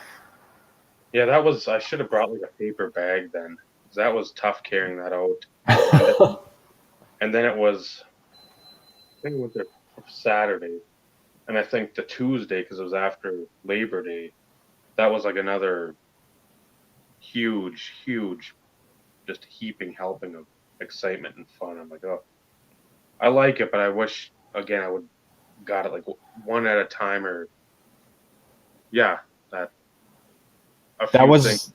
was while he was on vacation. He came into town for whatever, and that's what he ended up picking up at the post office. Oh yeah, that was the Monday, and then like Saturday came up, and Saturday came back and got the rest. It was a few things. So at some point, yeah, I hope to, and I'm gonna sort of regiment the videos so it's not all one video trying to rifle through stuff. So I've got it separated out. Not that anybody's gonna watch, but again, it'll be not hopefully 20-minute videos every time. But we've said that about a lot of stuff. We're not good with sticking with our words. So I'm just glad that you haven't spoiled everything that you got. Just saying, because I you know have a tendency to do that too. I've got a couple things I've shown, but yeah, I've tried to be decent with not showing everything. I don't want to have too many spoilers. Could have the 3 views I usually get. If I don't, I might have 2. I might have to go away from YouTube and shut down my channel because nobody's viewing my videos. Yep, that's what you need to do, Dave. Absolutely. But before this happens, because it's thrown open and I'm waiting for it to actually happen, knowing Bob or maybe shit, he asked something. Bob, next episode. Yeah, he texted me earlier too, and he said something. But being old now, you forget a lot. So, Huh? what?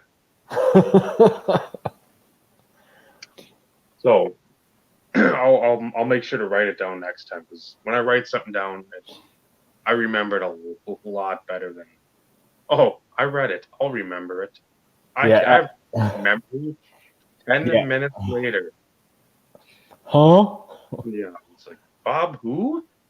Well, add it to No, the episode topics. I'll have to edit the title and be like, what we wanted to do was, Yeah. what we ended up doing in actuality was,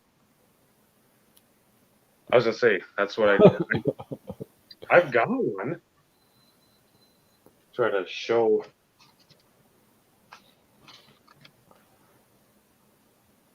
It's right there, Yep. but it happens. I'd rather Dave, have it happen like this than. I will give Dave props. Dave typically comes with the topics. I find out about the topics usually like maybe a It's day before. a day or two before I try to get the video thing like on the StreamYard thing, so it shows up like Sunday at some point. Saturday, Sunday. I try to get it then. Yeah, so I don't always have a whole lot of time to prepare. Just throwing that out there, FYI. Since he's the host over here, he likes to drive the bombshells, and it's like, thanks, Dave. You're not giving me a whole lot of time to prepare. But I will give him credit. He does take the opportunity to think through as far as the topics and stuff along those lines. And when he was on vacation, he sent multiple text messages, and I was like, okay, nope, I think we're good. Except the last two, you were not. Well, I was like, that may be pushing it a little bit, but then again, it's one of those in which, who knows? Yeah, we seem to go over it tonight. So, or some of that stuff, it seemed to be brought up a little bit. So, It did, and that's okay though too. It's one of those in which I'm not opposed to. I don't want to call them controversial topics by any stretch of the imagination, but it's one of those in which there's, and it's not political or anything along those lines. It just, Dave is a little more apt to be more outspoken than me in certain situations, but he knows how I feel on some of those topics. I'm just very selective to how I respond to said topics, if that makes any sense. Trying to be politically correct, I guess, why? because that's just me. Yeah, Remember, I work in corporate America. It's very hard for me to not be "quote unquote" politically correct in certain situations. Political correctness. Ugh. Yes, I know. I know. I get it. I get it. But Anyways, Bob isn't coming on with his question, which is nice. That'll give me a chance to look at a text from earlier and write it down for next week. But again, Steve said the point. I will reiterate it. Thank you for watching. Thank you for being involved. Again, the show doesn't flow and be as fun as it is without you guys all popping in and saying whatever you want to say pretty much. Again, you saw Caesar tonight. I mean, he's had probably like a fifth of like turpentine and he's just spitting nonsense. It helps. It's you have fun commentary, you have fun insight, you have good questions. And again, that's what helps us keep the show moving. And we don't have it's fun and it's nice to have the bullet points, but at the same time, it's like again, we don't have we're not sponsored. We're not trying to build subscribers. We're not trying to be professional and all this other bullshit. We're just two guys basically talking cards with a bunch of other guys. And if a chick comes in, whatever. But again, it's dudes talking cards with dudes. Yep. Yeah, I'm not even on a limb that's out there. It's already falling. So you Steve. You messed it up this time. Last time two or no, two, I think two ago. Whatever it was. Again. Hey Steve, I'm Dave. Thank you for watching. Until next time, remember, building collections, that's great. Building friendships, that's what this hobby should always be about. Good night, everyone. Good night, guys.